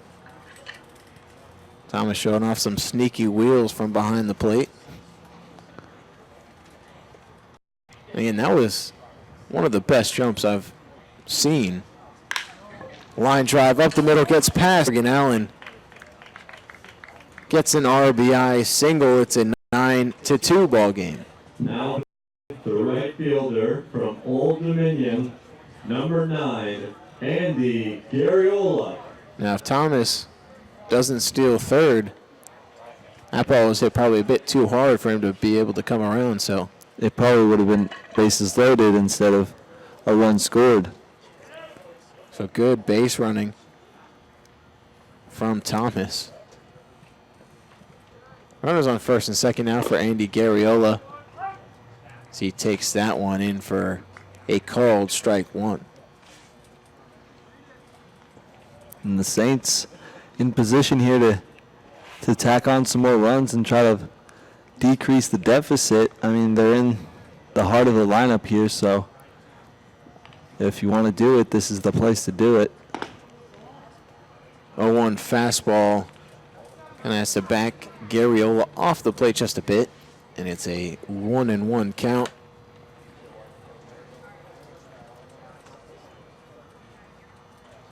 Garriola had an RBI double back in the third, looking to pick up a few more runs batted in this plate appearance as that slider misses in the dirt, 2-1.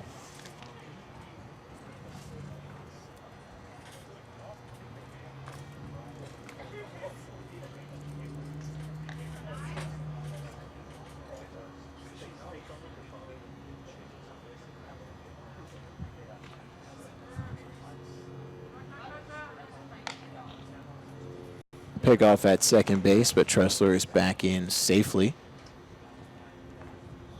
So Garriola with the RBI double back in the third is now tied for third in the California Collegiate League in runs batted in. So he takes a big swing at that 2-1 slider, but comes up empty. Evens up the count at 2. Although he would be ranked second in terms of just California Collegiate League teams, as there are 2 guys above him from the Lincoln Potters. They are part of the affiliate division ahead of him. Pop up behind the plate, but that will get all the way out of play. And Garriola stays alive in this count.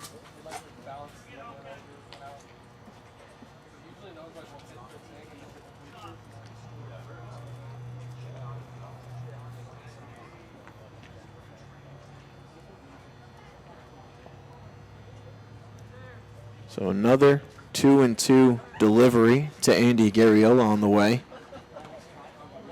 Takes that slider in the dirt to draw the count full.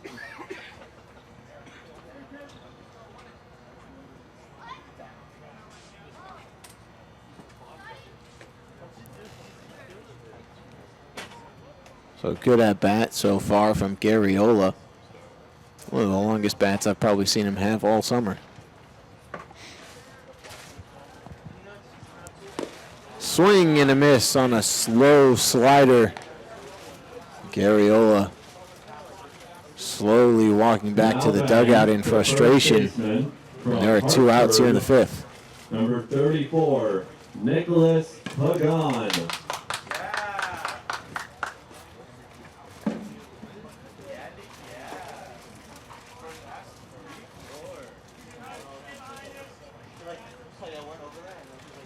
So it's now up to Nicholas Pagan to keep things going for the Saints. He is 0 for 2 in this game so far. Grounded out to second in his first plate appearance and lined out to short back in the third.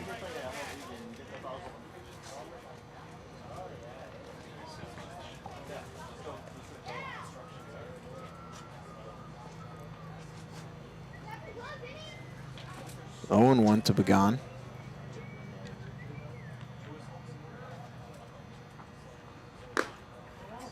Takes that fastball high and outside. Evens up the count at 1.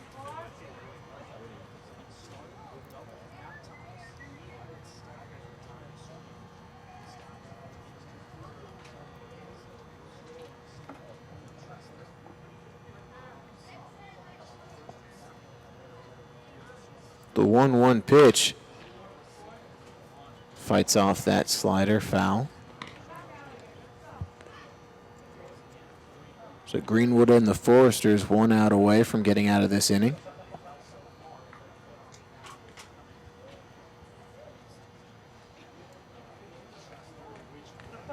And I think he'll go right back to that slider. Seems to be using it a lot. Might do it again with this 1-2 count. Decides to go with the fastball, but misses well high and outside. He's been relying on that slider a lot. His fastball, it has the velocity, has gotten past a few batters here in this inning and the last inning as well, but his slider has been the pitch he can more consistently locate. 2-2 pitch is a fastball that just misses low. He thought he had strike 3, and it's another full count. So the runners will be on the move on the pitch. And those are 2 back-to-back fastballs, 1 high, 1 low. It'll be interesting to see the location of this pitch. Goes with another breaking ball low, but Pagan does a good job fouling it off. And definitely showing confidence in that breaking ball. I mean, if a pitcher throws a breaking ball on a 3-2 count, that's a sign that they're definitely confident in that pitch. And I don't see why not. He's been pitching really well with it so far in his couple innings of work. The other next full count pitch is a fastball that misses low. And the bases are now loaded for the Saints. And Pete Durkee Now batting is the walking left up. fielder from Tennessee, number 32, Pete Durkee.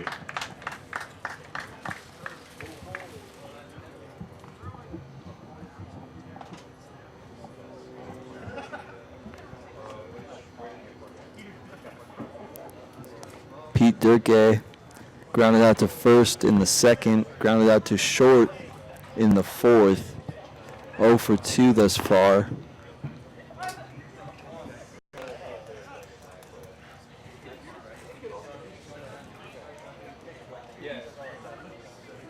With the bases loaded, Durkee does have a grand slam this summer.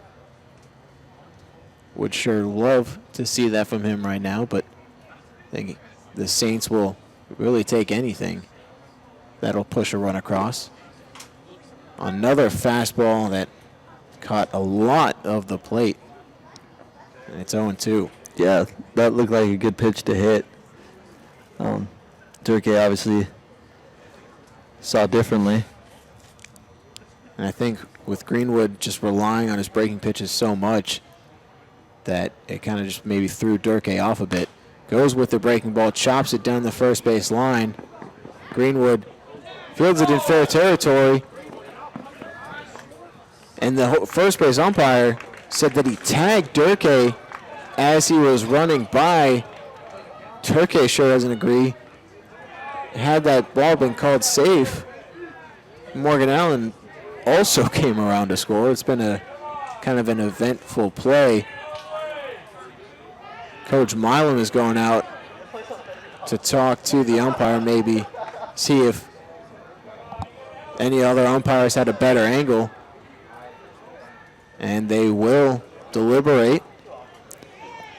It's a tough angle as the first base umpire. He's standing Vertical. in line with the line. You know, that's just said like Yeah. vertical to it. The other base umpire was, in that somewhere between shortstop and third base, or second base and third base, so he had a better side angle. It still might be kind of tough because he wasn't as close. And here's where you would really like to have video replay. Oh, definitely. But the reaction from Durkee seemed like He didn't get tagged. was not quite close to getting tagged because he threw his hands up in frustration. And I feel like, if you are tagged, you can kind of try and sell it a bit, but that reaction seemed a bit more genuine. And the umpires rule the call safe. And I believe, so Durkee will go back to first as he picked up a 2 RBI single. Nicholas Pagan is over at third. Now, Coach Pintard of the Foresters is talking things over with the umpires. I think he wants the base runners. He wants Allen to head back to third and Pagan to go to second, but when that whole play was working things out, Allen did not stop running from second. He ran to third and came in to slide safely into home.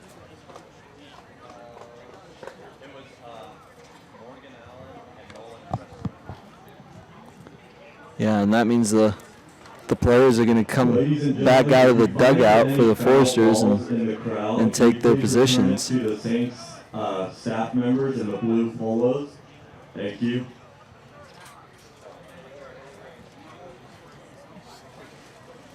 So a ground ball that didn't even leave the infield has resulted in an RBI single.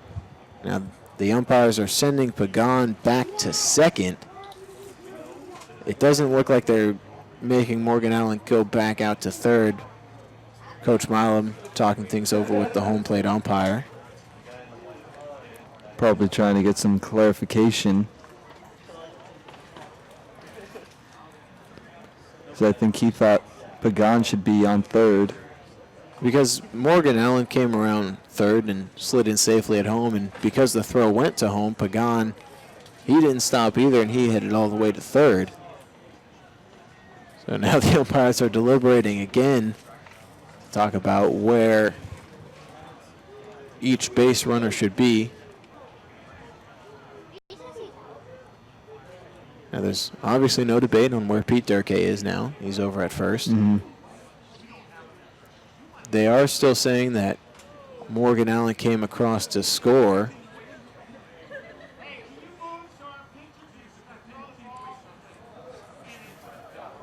The deliberation between Coach Milam and the umpires is moved out of the way, so Greenwood can throw some more pitches as he tries to stay warm. Yeah, it's got to be a tough position for the pitcher to be in. Kind of a awkward scenario. It's such a confusing situation because it's not like you're playing till the end of a whistle or something like maybe in football, but Morgan Allen came across to score, but the umpire at first had signaled that Durkee had been tagged out, and the runners kept going. But at the end of it all, Morgan Allen has come across to score, but Pagan will have to stay at second base. So a 2 RBI infield single from Durkee, and it's a 9-4 ball game. Ball in the dirt, blocked by Cadena.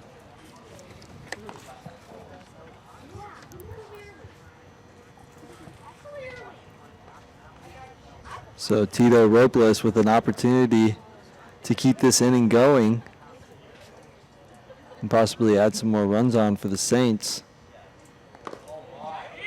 Another ball in the dirt. Pagan, a good read, even though the ball didn't get really any more than 2 feet away from Cadena. Pagan advances to third. Durkee held over at first, though. And I'm surprised Cadena didn't throw to third. I mean, it seemed like he picked up the ball and Pagan was still running to third. Seemed to have plenty of time to make the throw and get the out, but chose differently. So there's now a mound visit taking place. Greenwood has really struggled with his fastball command. We talked about it earlier. You were saying how much confidence he's been having in his breaking stuff, and it's really shown. Mm-hmm. He's really relying on it a lot to guys like Andy Garriola and Nicholas Pagan. But he's buried 2 consecutive fastballs after the long pause in this game. Yeah, and that pause might have taken him out of his groove a little bit.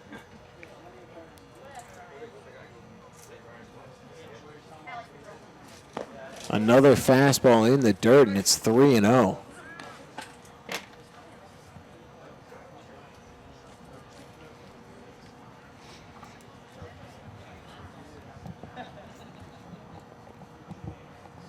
So 3-0 to Robles.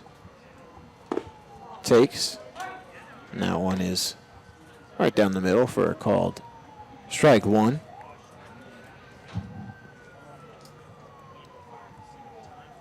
But if you could see, he really had to slow down on that one just to get it across the plate. That one got a bit more velocity behind it. Gets Robles swinging, and it's a full count.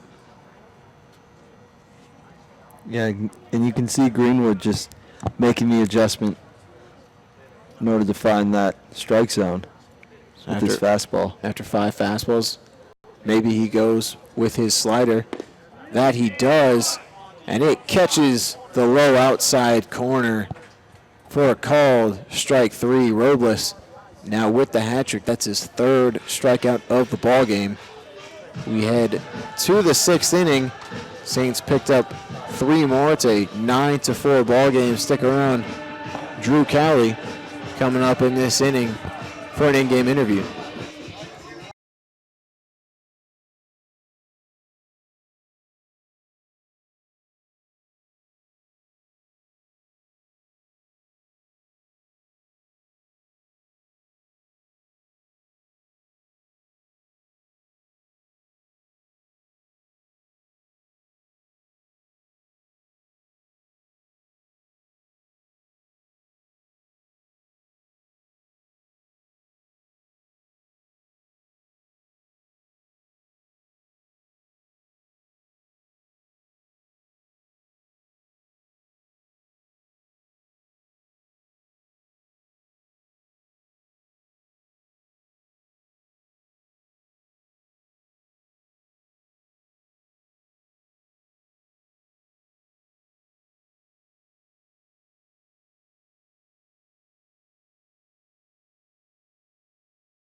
Top of the 6th inning. Pinch hitting. Isaiah Ramos still on the mound for the Saints, and we are joined by Drew Cowley. Drew, how you doing? I'm good. How are you guys?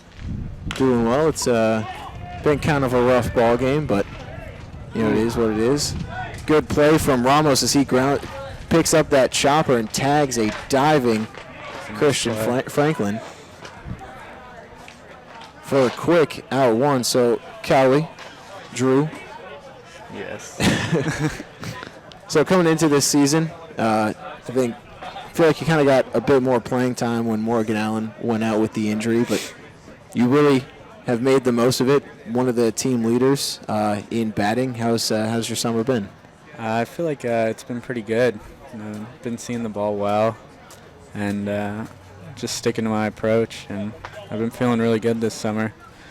Just making the most of every opportunity that I get. Talk about that. I mean, I was broadcasting the game yesterday. I mean, home run away from getting the cycle. Yeah. You know, that your last at bat, you hit one that was deep, almost to the warning track. Mm-hmm. I mean, tell me about coming to the plate during that at bat. Did you know you're a home run away from the cycle?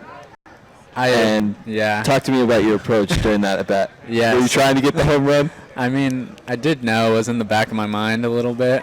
They were all messing around with me and talking about it, but I mean, I wasn't really trying to hit one. I mean, I was just trying to look for a good pitch, and I was able to put a pretty good swing on it, but wasn't able to get out like everyone wanted to. They all thought it was, too. They all jumped and went crazy. I mean, I thought I may have got it, but it just wasn't flying really last night. When it came off the bat, did you think it was going to be a home run, or were you kind of unsure? I thought it maybe had a chance. I knew I put a pretty good swing on it. I was like, it was iffy. I knew. Yeah, I mean, it was kind of, in BP the balls were flying a little better, and as the night went on, it kind of, we had the wind playing a little factor too, and so I didn't think it was, but I was like, maybe. And then I saw the center fielder kind of slow down under, and I was like, no way that's going out. And then another question I like to ask people, this ball is sent nice in the center field. Nice play by Tress. Sliding play from Tressler. See, he makes the grab for the second out of the inning. Little highlight reel play. Going back to my question, though, I mean, going into your next season at Cal Poly, entering the summer, is there something you're looking to improve upon individually as you head into your next season? Individually, I'm just trying to work on consistency. Just going into my junior year at Cal Poly, I'm just trying to be the most consistent player that I can be. I think that's one thing that I've really tried to work on, was whether it's my batting and fielding, all that, just being consistent throughout the whole year the best I can. So I'm excited to get back to school and get it going. I think we're going to have a pretty good team this year too. So last week you got to play in the CCL prospect game. How was that? How was that experience? That was exciting. So I actually played with the Saints last year, and I didn't get to play in the prospect game. So coming into this year, that was one of the goals. I wanted to be able to play in that game. So it was a awesome time. I was really lucky to be able to be a part of that.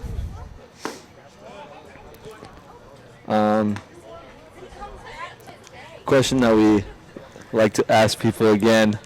Is there a go-to meal before a game that you like to eat? If So, there is, what is it? I'm kind of weird. I don't. Ooh, nice play. Good snag from Marco Martinez, but a bad throw over to first base gets past Pagan and into the out of play area. No, I'm kind of weird. I don't like to eat really before a game, but I mean, like if I do, normally just something light, like maybe a banana and some peanut butter or something. But yeah, I'm pretty. Everyone thinks I'm weird that I don't eat too much before a game, but yeah, I'm not big on eating that much before a game. We saw it when we went over to the dugout to ask if you wanted to come by for this, and you were eating. Was it a sandwich? Or? I had a burrito today. I knew I was off, so I was like, okay, I can eat something then today. No, but yeah, normally if I know I'm playing, I try not to eat really too much before a game. I don't like to feel full. Ooh, nice pick by Pagan. Good scoop from Pagan at first. Will retire the side. Now, if you don't, like to eat pre-game if you're going to play, do you have a post-game thing that you go to? So post-game, I like to go to Chipotle. If we get out early enough to where I can get over there, I like to go to Chipotle. That was kind of a thing with last summer. I played with, there were two guys I carpooled with, Michael Gomez and Brennan McKenzie, and we would always go to Chipotle after the game. So I'd still tell them, I'm still going to Chipotle after the games if I can get over there. But no, yeah, Chipotle after a game if I can. You go burrito, a bowl? I go bowl. Yeah, I used to do burrito, but now I just go bowl and just keep it pretty simple. Just rice, beans, fajitas, and chicken. I'm a pretty plain person when it comes to food. Me too. It's a good choice, though. Yeah. I think anyone who said Chipotle, I'm pretty sure it's always been they go with the bowl. Yeah. That's what I go with. It's a good choice. No, it's popular. Everyone likes it. Yeah, you can't go wrong. I guess the question I have, so you're at Cal Poly, coming out of high school, what was the recruiting process like, and how did you end up at Cal Poly? So my senior year, I really started going to more like showcases, and I actually went to this. It's called the Elite Baseball Series, which it was hosted at UCI, and there were a ton of schools there, and that was where they saw me. That was where Jensen Torres, he's our recruiting coordinator and our assistant coach. He saw me there, and he texted me saying that he liked what he saw and stuff, and that our head coach, Randy Betton, was going to come out the next day. And then he came out, and I went on a visit a few days later, and then I ended up, there were a few other schools I was talking to, but Cal Poly just stood out the most to me. And it's close to home, too, and I'm pretty close with my family, so they get to come to every game, and it's I've been lucky. I love it there. We've been really lucky with our coaching staff and the guys we get, and so it's been a lot of fun over there at Cal Poly. And how's it been to play with quite a few guys from Pomona here on the Saints? It's awesome. Yeah, it's been fun. It's like last summer I got to play with guys from Pomona, and then to have them this summer too. Chris Burnett and Drew Atherton, and we had Jeremy Taylor for a little bit. It was it's nice to have guys from your school with you too, especially when you're coming out to a team where you don't know many guys really. So it's nice to have some guys who you do know. It makes it fun though too. And of course, knowing some guys. What is that process like? Entering a summer ball team, not knowing guys. Yeah, it's a little tough in the beginning because guys don't talk that much. Yeah. But you kind of have to just put yourself out there and start introducing yourself to the guys, and you get to know guys pretty quick, especially being out here, and you And but yeah, it's a lot of fun. You meet a lot of new guys, and we all stay in touch still, like on social media and stuff once the summer's over. But no, yeah, it's you just got to put yourself out there and get to know the guys right away. So being a middle infielder, do you model your game after anyone? Ooh, that's a tough one. I really like, well, he's not a middle infielder, but like Alex Bregman. I really like, he's not the tallest guy out there, and neither am I. So I try to model my game a little bit after him. I like just the way he plays the game, and he's an awesome ball player. So if I had to pick someone, it would probably be Alex Bregman. Yeah. I mean, it's tough. So I'm an Angels fan. Mm-hmm. Division rival, the Astros, and I want to dislike Alex Bregman, but just seeing everything that he does, like he plays the game with so much passion and everything, like he seems like such a good person, and it makes it so hard. I'm sorry you're an Angel fan, though. Yeah, I'm a Dodger fan. Yeah, so am I. Yeah. But yeah, if I had to pick someone, I probably be him, just because, yeah, like what I said, he's a good ball player. I mean, and he plays the game tough too. It's like how it should be. I mean, the game's changing all the time, and it's sometimes it's not for the best with some of these new rules they're coming out with. I don't understand where this game's going sometimes. So talking about new rules, so Major League Baseball, they send things to the Atlantic League to test out for a bit. One of the new ones that they're implementing is on a pass ball at any point in the count, the batter can decide that he wants to try and run to first, and if he can get there, he steals first. Now, what's your opinion on that? I don't understand that. I don't get why they'd even want to do that.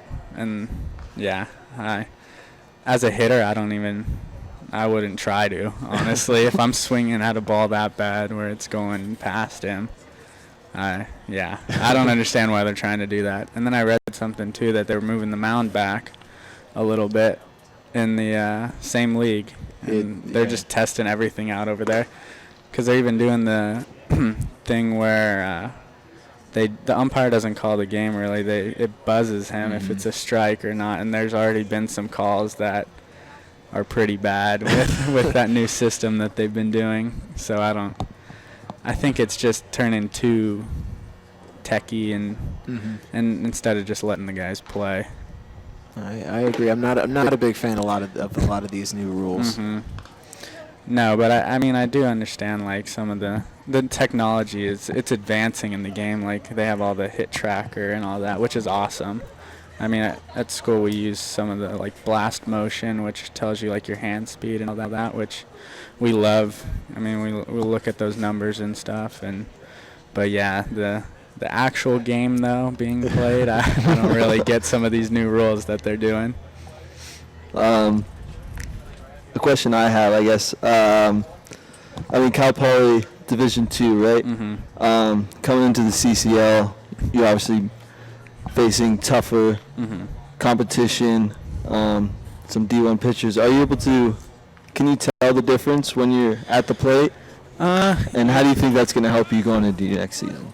Yeah, I think there are some differences, but I don't think it's too big of differences. I mean, if anything, you see some guys who throw a little harder than probably what we see sometimes. But I mean, it's not too big of a difference. So, but it's still really good competition in it, and so it's just helping me a lot. And going into the season and stuff, it's just the reps and seeing live pitching is the biggest thing. It's because taking a summer off of not hitting at all and seeing that, it's tough to get back into the game. So that's what I use summer for, is more just to see pitching and get timing down. And so no, it's awesome being able to play in this league, because we see some good arms. We see some guys who throw pretty hard.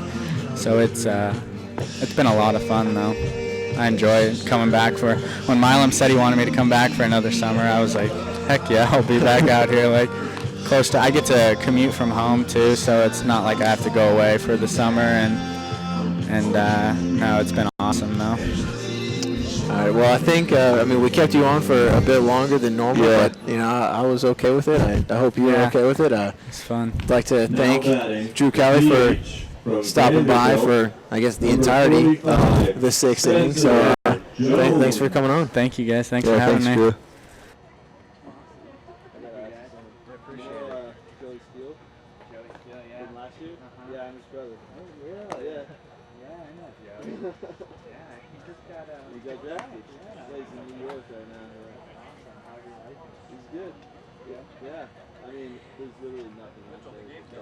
Yeah, we got it.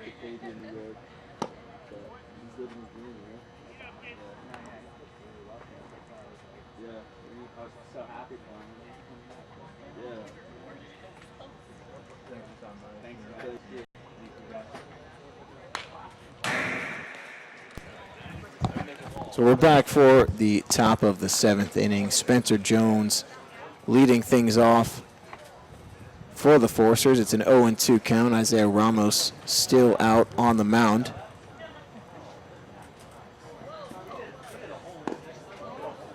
Slider just misses low. Ramos having a little stutter in his leg kick there, trying to throw off Jones.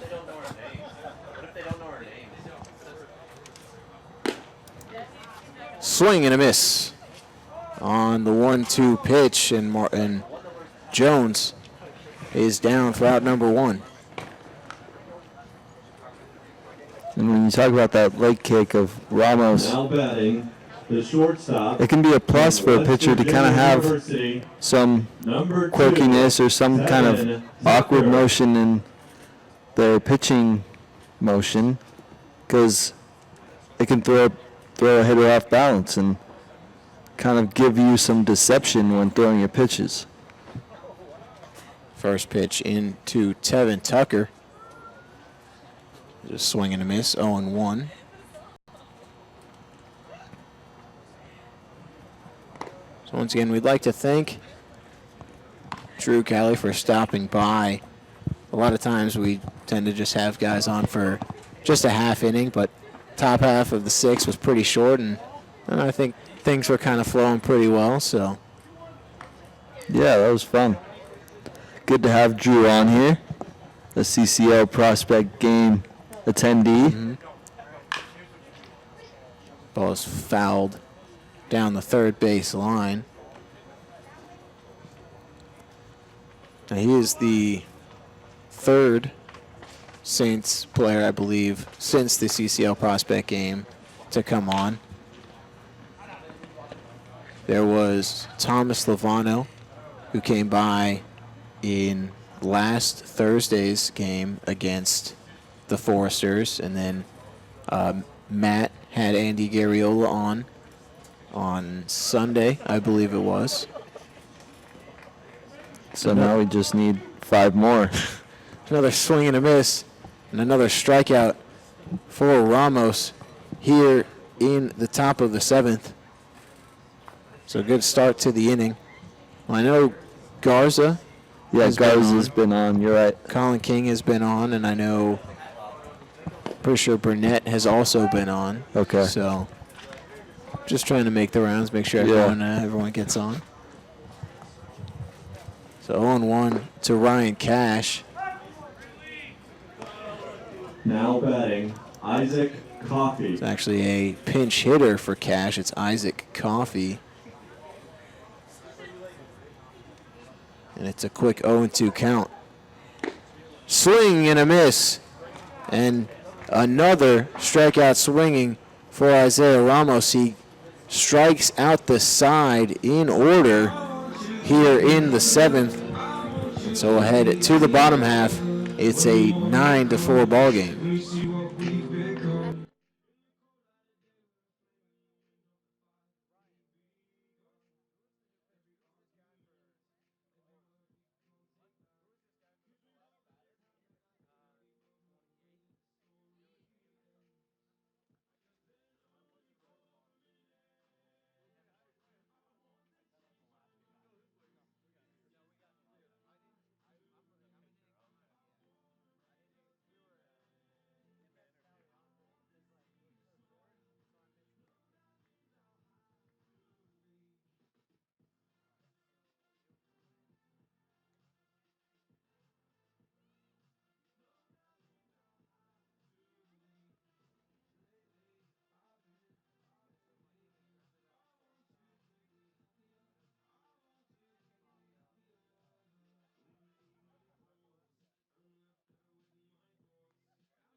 Stretch time here at Jackie Robinson Memorial Field.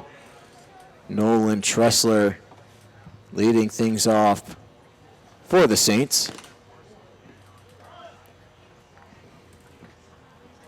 So in the last inning when we had Callie on, the Foresters made a pitching change. Kevin Larson is out on the mound.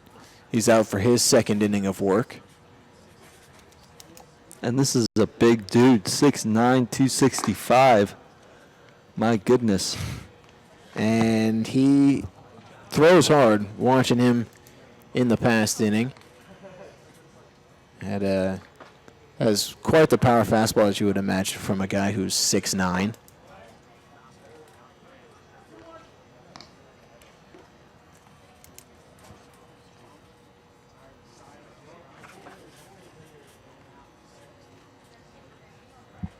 Larson from Fresno State University.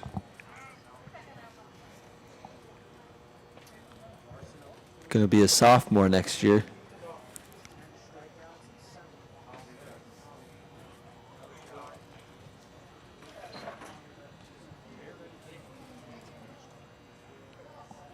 The 3-1 pitch to Tressler is a fastball that misses well wide and gets all the way to the backstop.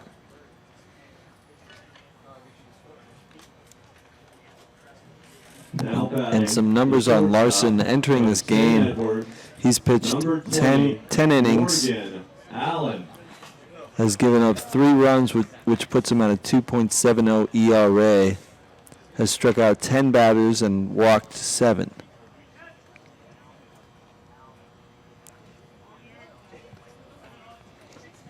Morgan Allen takes the first pitch low for ball 1. That is now 5 in a row that have missed the zone. That is the one problem when you have someone who's super tall like that. They may throw hard, but sometimes it's kind of tough to repeat their mechanics.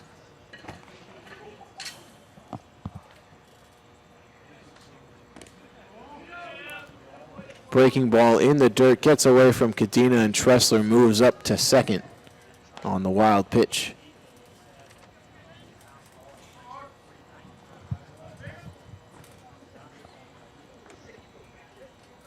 So 2 hours and 22 minutes is the length of this ball game so far. A lot different than last Thursday's game between these two teams. I mentioned earlier that game the ending had to be pushed back. It's going to be resumed next Tuesday because the game started at 6, ended right before 10 o'clock, and it was only the end of 7, and the lights had to shut off. So that one was a long ball game. And another thing about it was that there was as Morgan Allen works, a 4-pitch walk. That is 8 in a row that have missed the zone from Larson. So in that game last Thursday, there was a national anthem standoff between the two bullpens that lasted the entirety of the game. By the end of it, there was one player from the Saints and one player from the Foresters standing on the out-of-play line.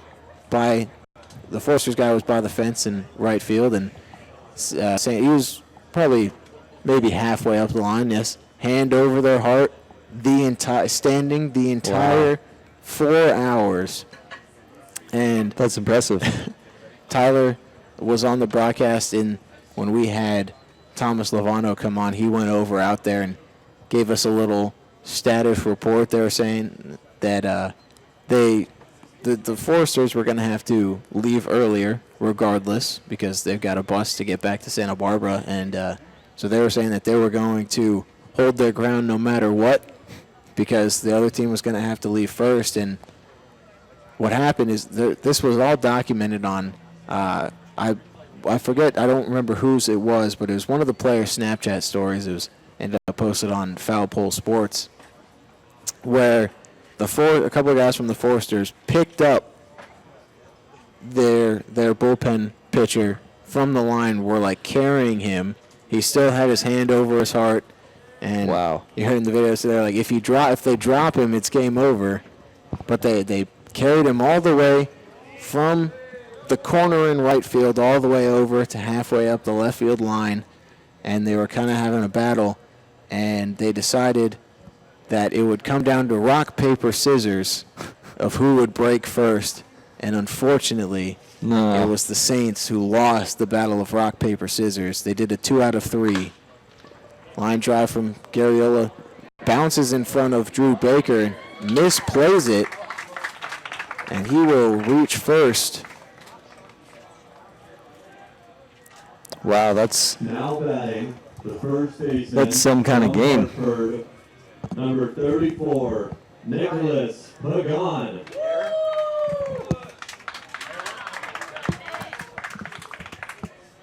Yeah, it was, you've seen standoffs in Major League Baseball and sometimes college baseball, but a lot of those guys are right on the edge of the dugout, so they kind of have to go back like inside the dugout before play starts. But these guys, as they were in they're in out of play actually, so they went the entire 4 hours, which fair play to them. That's some dedication right there.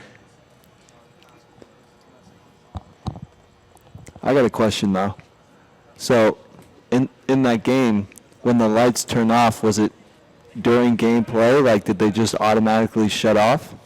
So, the lights were on a timer to turn off at 10, and the umpires were made aware of that, and so it was probably about 9:50 that the inning ended, and so they decided that instead of, halfway through an inning and the lights shutting off, they're just going to call it there and resume play at a later date. So the lights did shut off by the time the guys went over to third base to finish off the standoff, but it was a long day. Swing and a miss from Nicholas Pagan, and he heads back to the dugout as out number 1. Now batting, the left fielder from Tennessee, number 32. And that's dedication. 4 hours. Yeah. That's some major dedication. Standing with your hand over your heart, and the game didn't even end.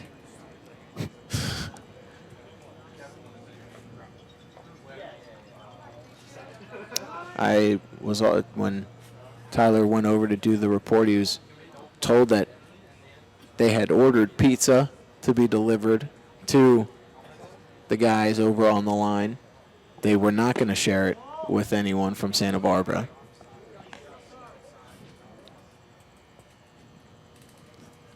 But that's just one of the fun things that happen in baseball. Yeah, I mean, if it's going to happen, it's going to happen in summer ball, I feel like.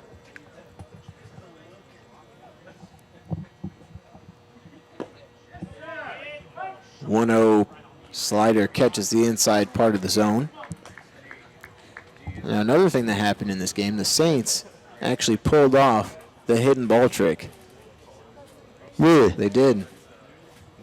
Wow. It was after a triple, and the throw came into third, and Jason Gonzalez. I didn't even really notice it. I think either when whoever was pitching was backing up and they were walking back, maybe he faked putting the ball back in his glove, or maybe he just never really threw it back. But the guy with the triple stepped off the base and was immediately tagged out by Gonzalez. 1-2 pitches fouled off. That's a play that you don't see very often, but it's a classic play for the books, man. I haven't seen that done in, when I've been out of games, so you don't see it very often.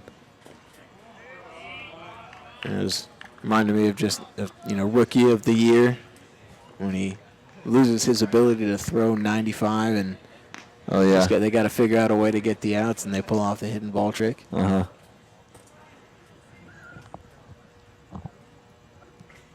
Great movie. It's a classic. What would you say is your favorite baseball sports movie? Fly ball down the left field line. Tressler will tag. The throw in is in time, but Tressler, who did not slide, actually knocks the ball out of Cadina's glove. Cadena did a really good job of selling that. Acted like the ball was not coming in, and Tressler kind of just kicked the ball out of his glove and comes in to score. Yeah, it kind of seemed like the momentum from Tressler just running basically into Cadina's glove was enough for that ball to come out. And I mean, the Saints will take it. It wasn't the hardest hit ball, but Tressler, decent speed. They're down. Well, they're now down 9-5 after that sacrifice fly, but down 9-4. Late in the ball game, you got to try and get things going. Yeah. But going back to your question about the favorite baseball movie, at first I was like, I don't know, and then I thought about it, had a revelation. I was like, there's only one movie I could pick. It's a Sandlot. That is the correct answer. Yeah. Sandlot is definitely my favorite baseball movie by far. Yeah. I mean, there are other great ones. Rookie of the Year, Little Big League. Those are some Major League is up there, but Sandlot takes the cake. There are also the more serious movies, I would say. Field of Dreams, For Love of the Game, and Bull Durham. All Kevin Costner movies.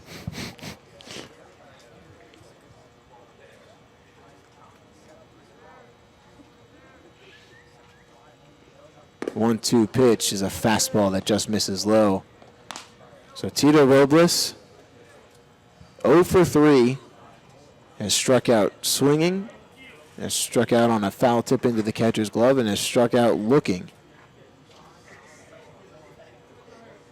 There are 2 on, 2 out, and a 2-2 count. Broken bat, weak grounder to shortstop. He goes the short way over to second, and they force out Garriola for the final out of the inning. The Saints, they get one more, trying to crawl back. It's a 9-5 ball game.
Back at Jackie Robinson Memorial Field for the 8th inning, Isaiah Ramos is out for his 4th inning of work.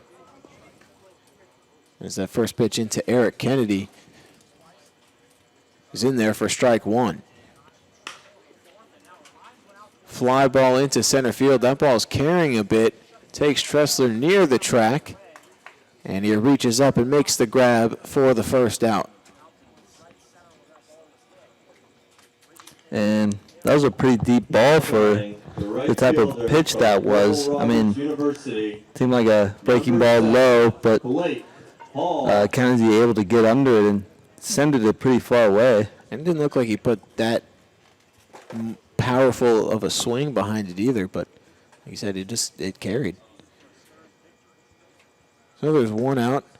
Curveball in the dirt, bounces in front of the plate, but gets Blake Hall swinging for strike one. And Ramos, in his fourth inning of work, has just surpassed the 50 pitch mark. So he's making good pace. He's definitely a guy that moves quickly on the mound. As he is all ready to go, the second Blake Hall puts both his hands on the bat.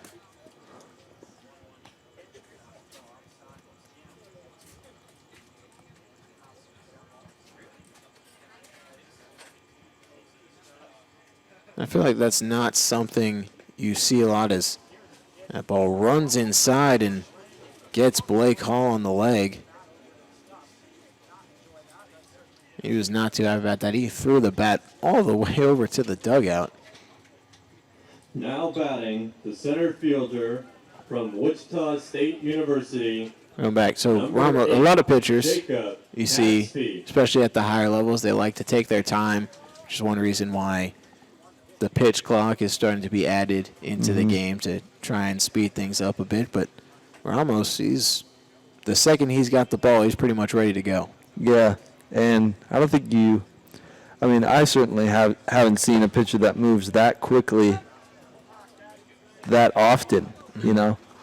I mean, sometimes pitchers will move quickly when they're in a groove or they kind of have things going. But sometimes when they don't have things going, they'll take a breath and kind of resettle themselves in order to get into that groove. Either that or, and I would say even then, if they're in a groove, they probably don't work as fast as Ramos has been. Yeah, I agree. They're still, as you say, they get in the groove, but they're still sort of in a routine where it's, they get the ball, they might dig into the mound, look in for a few seconds, but Ramos is ready. I would say the only other time pitchers maybe move that fast is really if they're just trying to quick pitch a batter. Mm-hmm. But it's one of those interesting quirks that is just how Ramos works.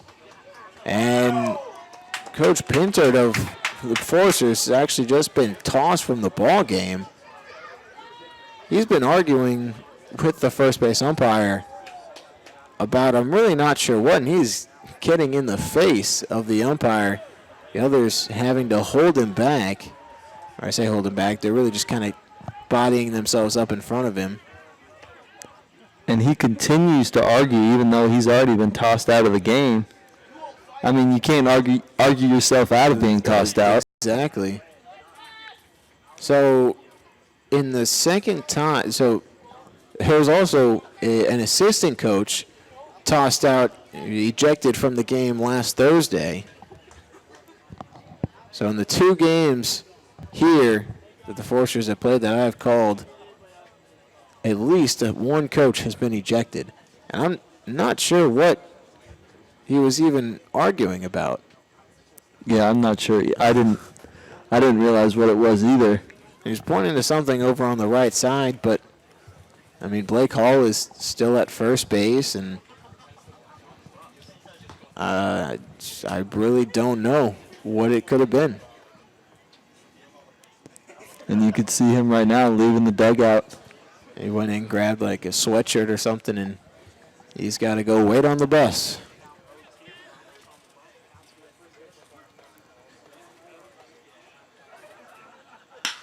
Line drive up the middle. Good diving stop from Stapp. He goes on to second for one, but the relay on to first is not in time. Great play from Stapp. The umpire was kind of in the way of that, had to jump out of the way, and it was blocking Stapp's vision of the ball. He was able to make a late diving stab at it. The first baseman from Yeah, Fresno State I thought that University. ball was going to hit the umpire. Honestly, I thought he wasn't going to get out of the way. And then when he did, I was like, oh, man, it's going to be a tough play for Stapp, but great reaction time to catch that ball and get the out.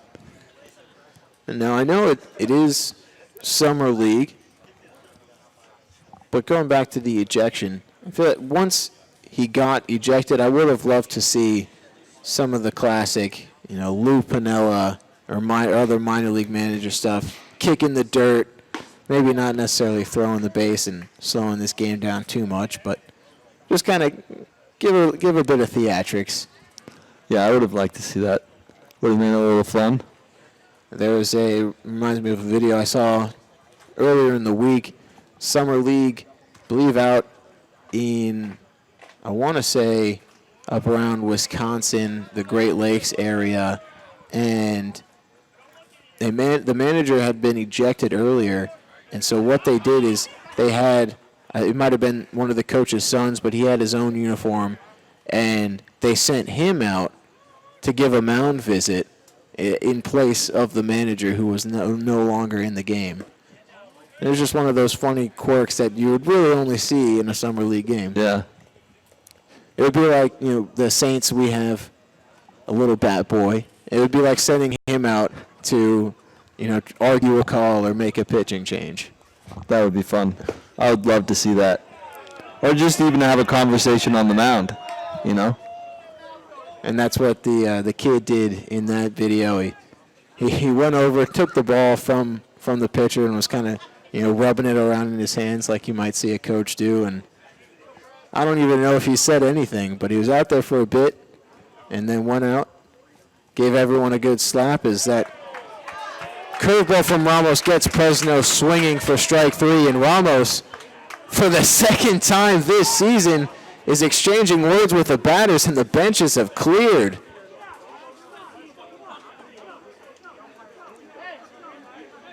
And Ramos came at the hitter. And there's actually shoving going on.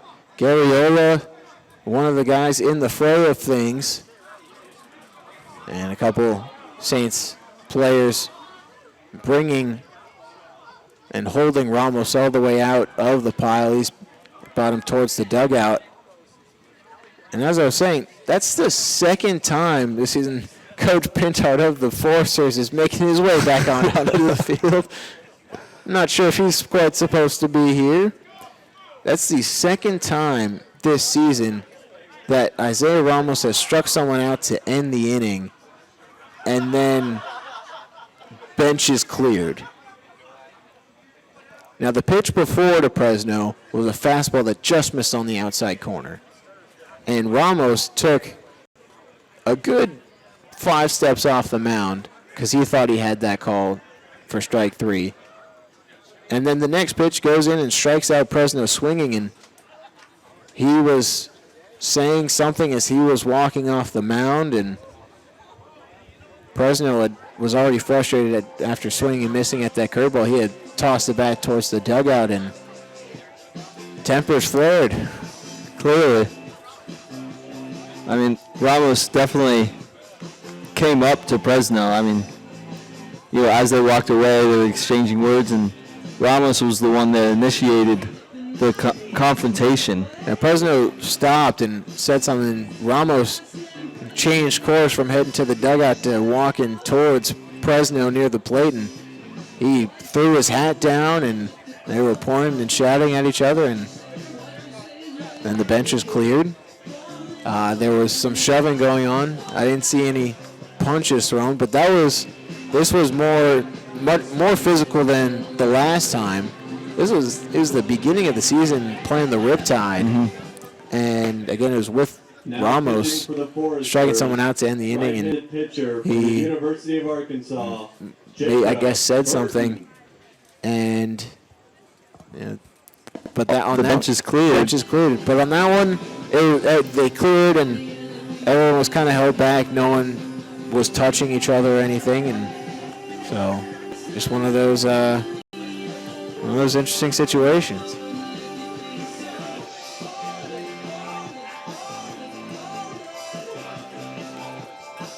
So with all that, we'll take a short timeout as new pitcher warms up, and we'll resume action in the bottom half of the 8th inning.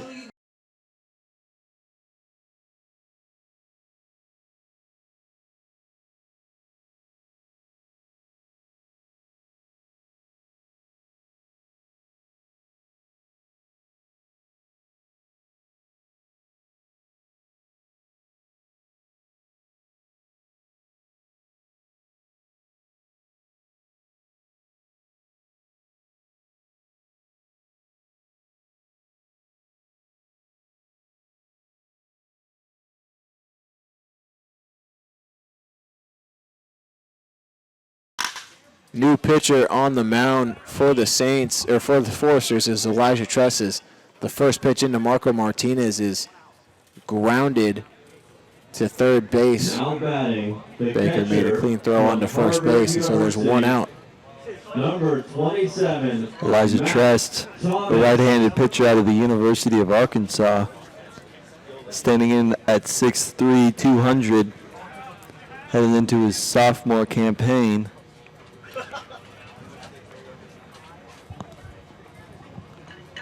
And man, after a 6'9" pitcher was on the mound, he does not appear to be as intimidating.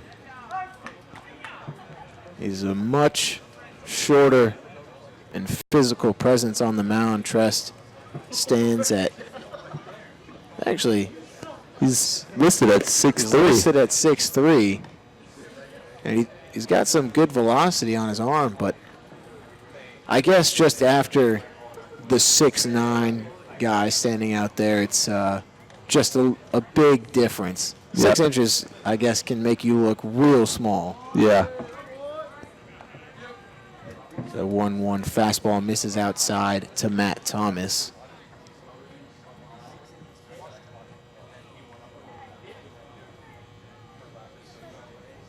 Thomas 1 for 3, doubled earlier in the ball game. He fouls that fastball out of play, evens up the count at 2. And Trest making his 6th appearance thus far this CCL season. Has a record of 2-1 with 1 save.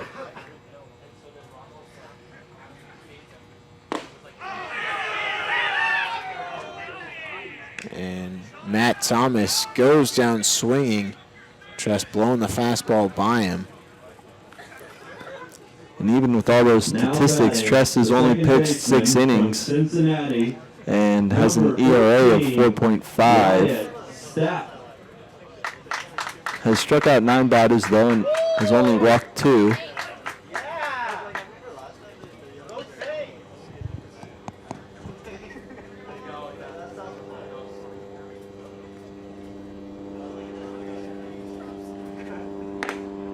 First pitch into Stapp is a fastball that misses high and outside.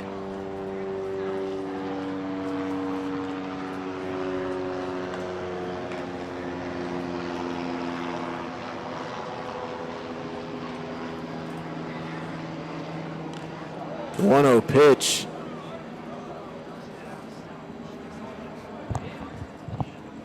Thought it hit Stapp. Maybe it hit the umpire.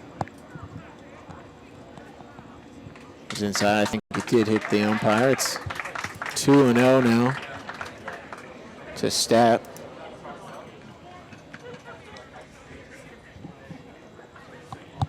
And that's just one of the consequences of being a baseball umpire behind the plate.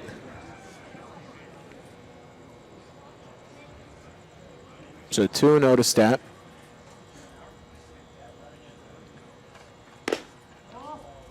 3-0 to Stapp.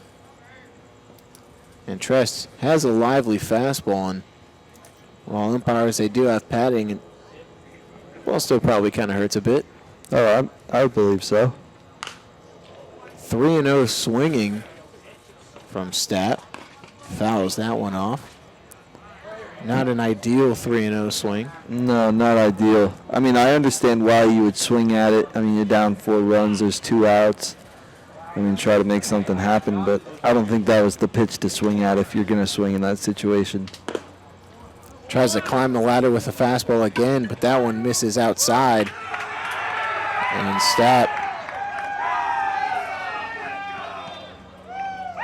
reaches first on the walk, and someone got ejected from the game. News. Someone in the Saints bullpen. The umpire over at third base was saying something to someone down there. Now Can't see batting, who. the center fielder The Foresters from dugout Georgia was sure happy Southern, about that. Number 37, Nolan Tressler. And I think the Saints dugout is getting out, trying to see who it was that was getting kicked out.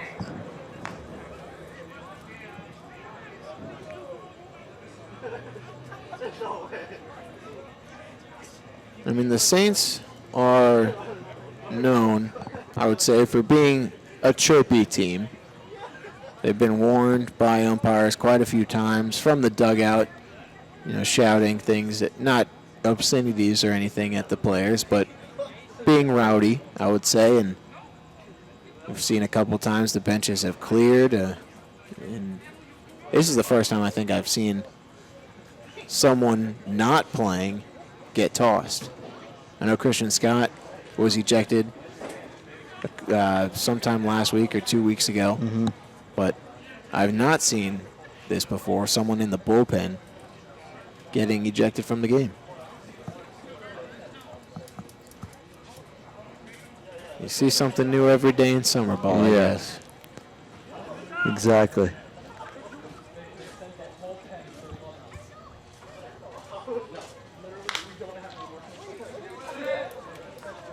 Foul ball, but that gets out of play. Don't know if Kennedy was able to make the catch, but funny little thing over at second base. Stapp and Ryan Cash kind of giving each other a little bit of a handshake.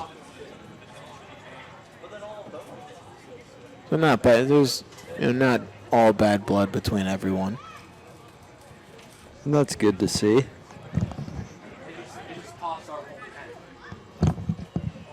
So we just got word from one of our ops guys, Ryan Winters. There wasn't one guy who got tossed from the bullpen. It wasn't two. It was the entirety of the Saints bullpen. Stapp is on the move as that was fouled off. The entire bullpen. I mean, I'm just curious of what has to happen for that to happen.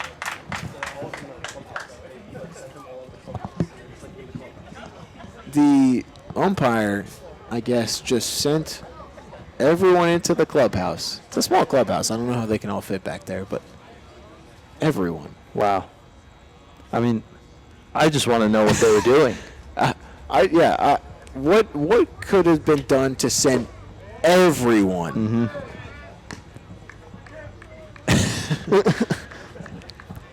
That is really something that I've never seen before.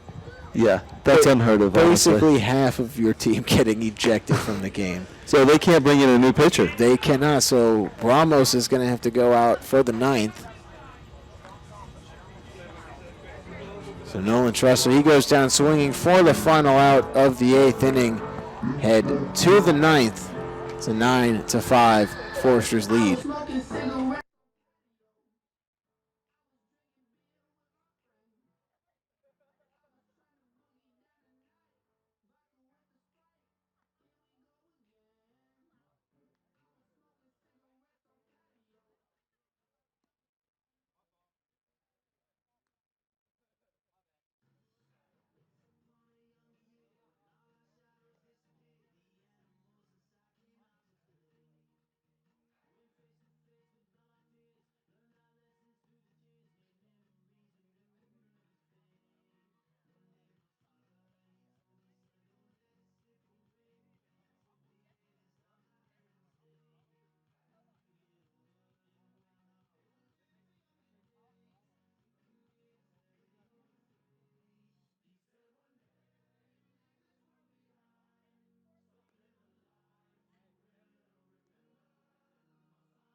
Ninth inning here at Jackie Robinson Memorial Field. And Isaiah Ramos having to go out for the fifth inning of work because, as we were talking in the previous inning, the entirety of the Saints bullpen has been ejected. And that's something you don't hear every day, folks. Not one, not two, but all of them are gone. And I don't know if that also includes, maybe Thomas McCarthy or Jacob Wyeth. That is grounded over to Stapp at second, who makes the throw on to first for the first out. And you could be right. I mean, it may have been just Now batting for the Foresters, anyone in that area. third baseman from Texas Tech University, number 4, Drew Baker. I cannot think of a situation in which I have seen that many people get ejected at one time. Yeah. And it was clearly something that the umpire thought was worthy of an ejection. Right. So they must have all been involved in doing something, but what it is, I couldn't tell you. Because the Foresters dugout, they've been, since the little scuffle, benches clearing incident at the end of the top of the 8th, they've been a little rowdy. They've been kind of shouting a bit, and so it's not just that the Saints bullpen was doing the same thing. They must have been saying something, but I don't know. Yeah, I don't know. But the umpires haven't even warned or signaled to the Foresters dugout to even be quieter. I at least haven't seen it. So swing and a miss, but that ball gets past Matt Thomas. And so Drew Baker Now batting reaching first DH on from Vanderbilt, the wild pitch number on strike 3. 45, Spencer Jones.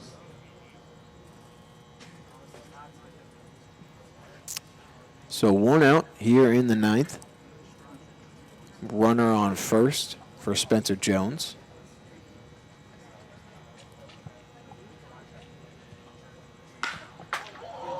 Deep fly ball into right center field, and that ball is well out of here. That was well, and I mean well, over the netting beyond right center field. And it is an 11-5 game, an absolute moonshot from Spencer Jones. Yeah, that was absolutely smashed to right center field. And Jones, who's listed as a pitcher, Virginia University. I now know why they use him as a designated hitter. We were talking about that earlier, and as you just said, it is clear to see why. Mm-hmm. That was a no-doubt shot. So 11-5 after that 2-run home run. And the worst part about it is Ramos has to finish this inning because they don't have any more pitchers. I would have imagined that someone new was going to come in for the inning, though maybe not. It would have just been one. Mm-hmm. But I think after the incident at the end of the 8th, it probably would have been a smarter move to take him out, let someone else kind of go in and close things out. But as you said, with no one there, he has to finish it out. And obviously the Foresters are going to be loving that there was a home run hit, but I'm sure that they're liking that even more that it was off of Ramos. Mm-hmm. Foul ball out of play. So the count remains 2-2. And I mean, Ramos has pitched only 7 innings thus far. I mean, throughout the season, and he's entering his 5th inning. So he certainly hasn't pitched this many innings before this during the CCL season. He's almost doubling his season innings pitched in one game. Mm-hmm. Full count now to Tevin Tucker.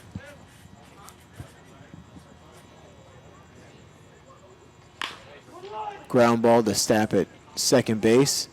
Fielded and tosses on it over to first. And there are 2 outs.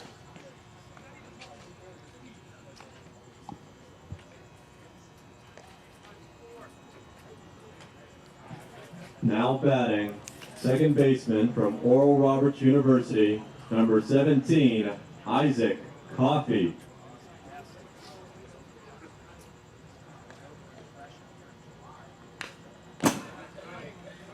First pitch into Isaac Coffey is fouled back.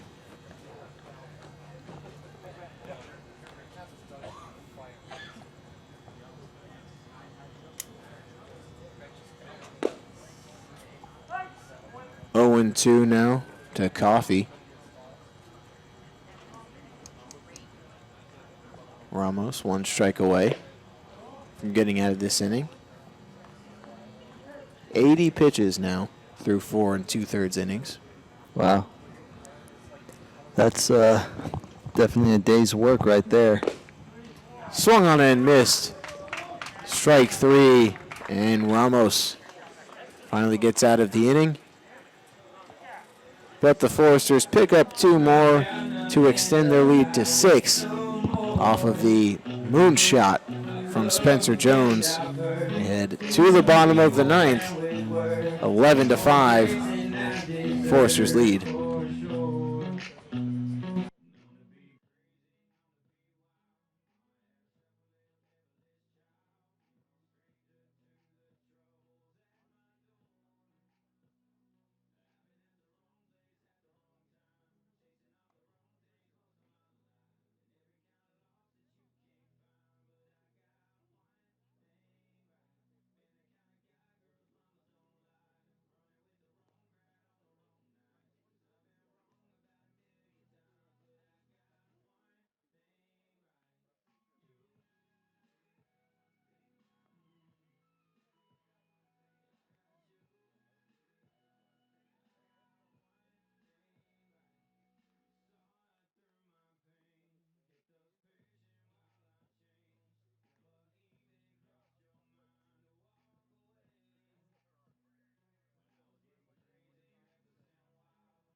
Bottom of the 9th inning.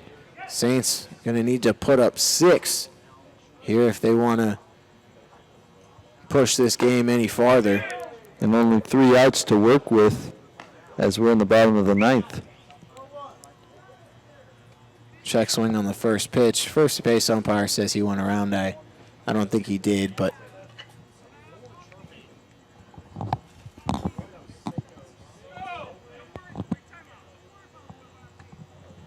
and there are more words being said from somewhere beyond the Saints dugout. I don't know who is talking, but again, the umpire at third base not having it, whatever it is.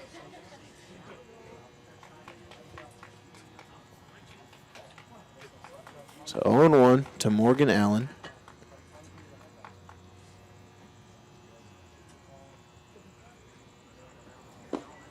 Slider catches the zone, 0-2. So we've just passed the 3-hour mark. About on pace for the average Major League Baseball game. Though I would say probably a bit long for a CCL game. Swing and miss on a ball in the dirt. The throw on to first completes the strikeout, and there's 1 down. Now batting, right fielder from Old Dominion, number 9, Andy Garriola. Andy Garriola is 1 for 4 in tonight's game as an RBI double, but he also reached on an error in his last plate appearance. Takes a first pitch slider in there for strike 1.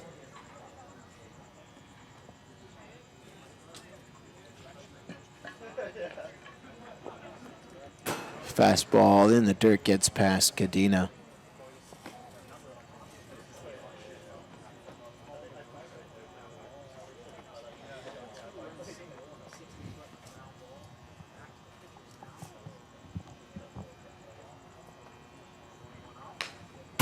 1-1 pitch fouled straight back behind the plate. Coming up for the Saints, they take on the Academy Barons tomorrow in Compton. And then on Friday, they'll be back home to face the Barons again. So back-to-back games against the Barons for the Saints. On Saturday, they'll be in Santa Barbara to take on the team they're facing right now, the Foresters. And then to round out the week on Sunday, they'll be at Cal Lutheran to face the Conejo Oaks.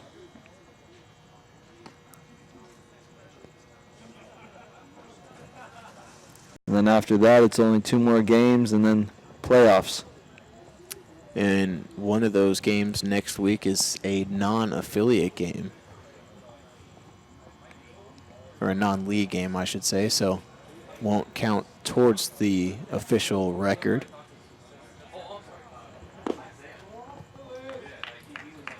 Two and two the count. I'm not sure of how the Conejo Oaks played today, but if they won, then they would still be in contention for a playoff spot, as the magic number for the Saints is 3. So some sort of combination of 3 wins for the Saints and losses for the Oaks. That ball is driven into deep left field. It is at the wall, and he makes the catch pretty much as far as he could be without the ball going over. And there are 2 outs. From Hartford. Man, that ball sounded good coming off the bat. Nicholas Pagan. And I think everybody here thought it had a chance, but it just goes up to the track, unable to leave the ballpark. And I thought, it's like you said, sounded good. I thought he had at least given the Saints a little bit of life here in the 9th, but that ball just seemed to die in the air. But he hit about as far as he could without it being a home run. 1-1 to Nicholas Pagan.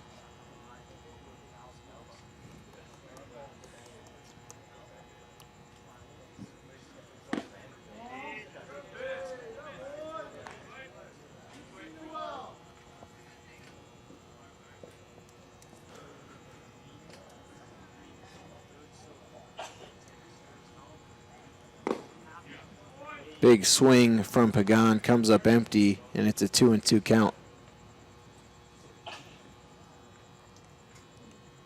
So the Saints down to their final strike in this ball game.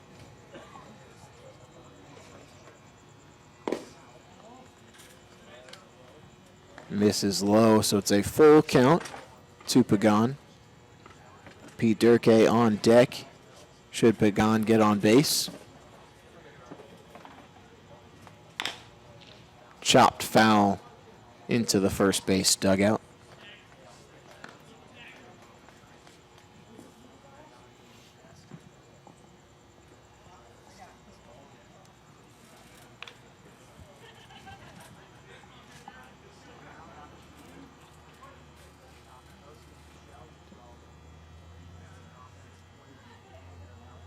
Long looking. Full count pitch fouled right back at us. I'd like to say that neither of us flinched at that. Yep. I thought about it. But at this point, having been here, the entire summer and having more than enough foul balls hit back, you kind of become immune to it. Swung on and missed from Pagan, and that ends the ball game. The Saints fall to the Foresters by a final score of 11-5. The Foresters jumping out to an early 6-0 lead in the first inning, and they never looked back. No, they certainly didn't. And, they won by 6 runs, so that first inning was crucial for them, and Saints just unable to keep it close, and, tough one for the Saints. Alex Cornwell will be hooked with the loss. He pitched 4 innings, gave up, surrendered 7 earned runs in those 4 innings, struck out 5 batters, but surrendered 10 hits. And 7 of those came in the first inning. They were all singles. And that just kind of put the Saints off on the wrong foot. And so 7 singles, really none of them hit that hard. And it put the Saints, like I just said, on the wrong foot to start things off. Yeah, definitely put them in a hole. And, the Foresters were able to tack on more runs throughout the game. And, the Saints were in a hole with that 6-0 deficit and just too much for them to come back from. Now, looking at the next couple ball games, what do you think the Saints need to do to bounce back? Well, I think pitching is going to be pretty big. And starting off ball games better, making sure that they don't put themselves in a hole where they need to fight their way back. And I think that starts with the pitching. I think the offense has been pretty good the past few games.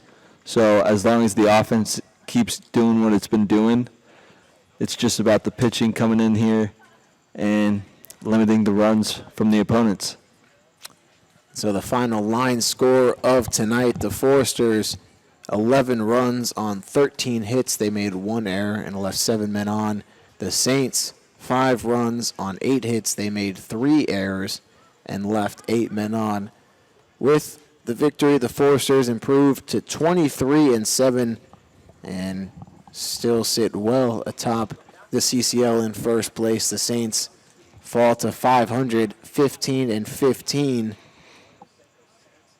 Although they're still not out of it, they're still currently sitting in that 3rd spot for the CCL playoffs. Jackie, you were saying it earlier, they play the Barons the next 2 nights, then they go to Santa Barbara to play the Foresters once again. Then the Oaks on Sunday have Monday off, and on the 23rd,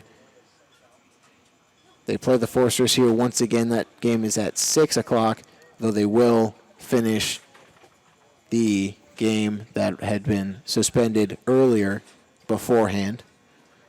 So first pitch tomorrow night at the Academy will be at 6 o'clock. We'd like to thank everyone who was able to make this broadcast possible. We'd also like to thank everyone for listening, and for Jack Steele and I'm Mitchell LaFave. Good night, everyone.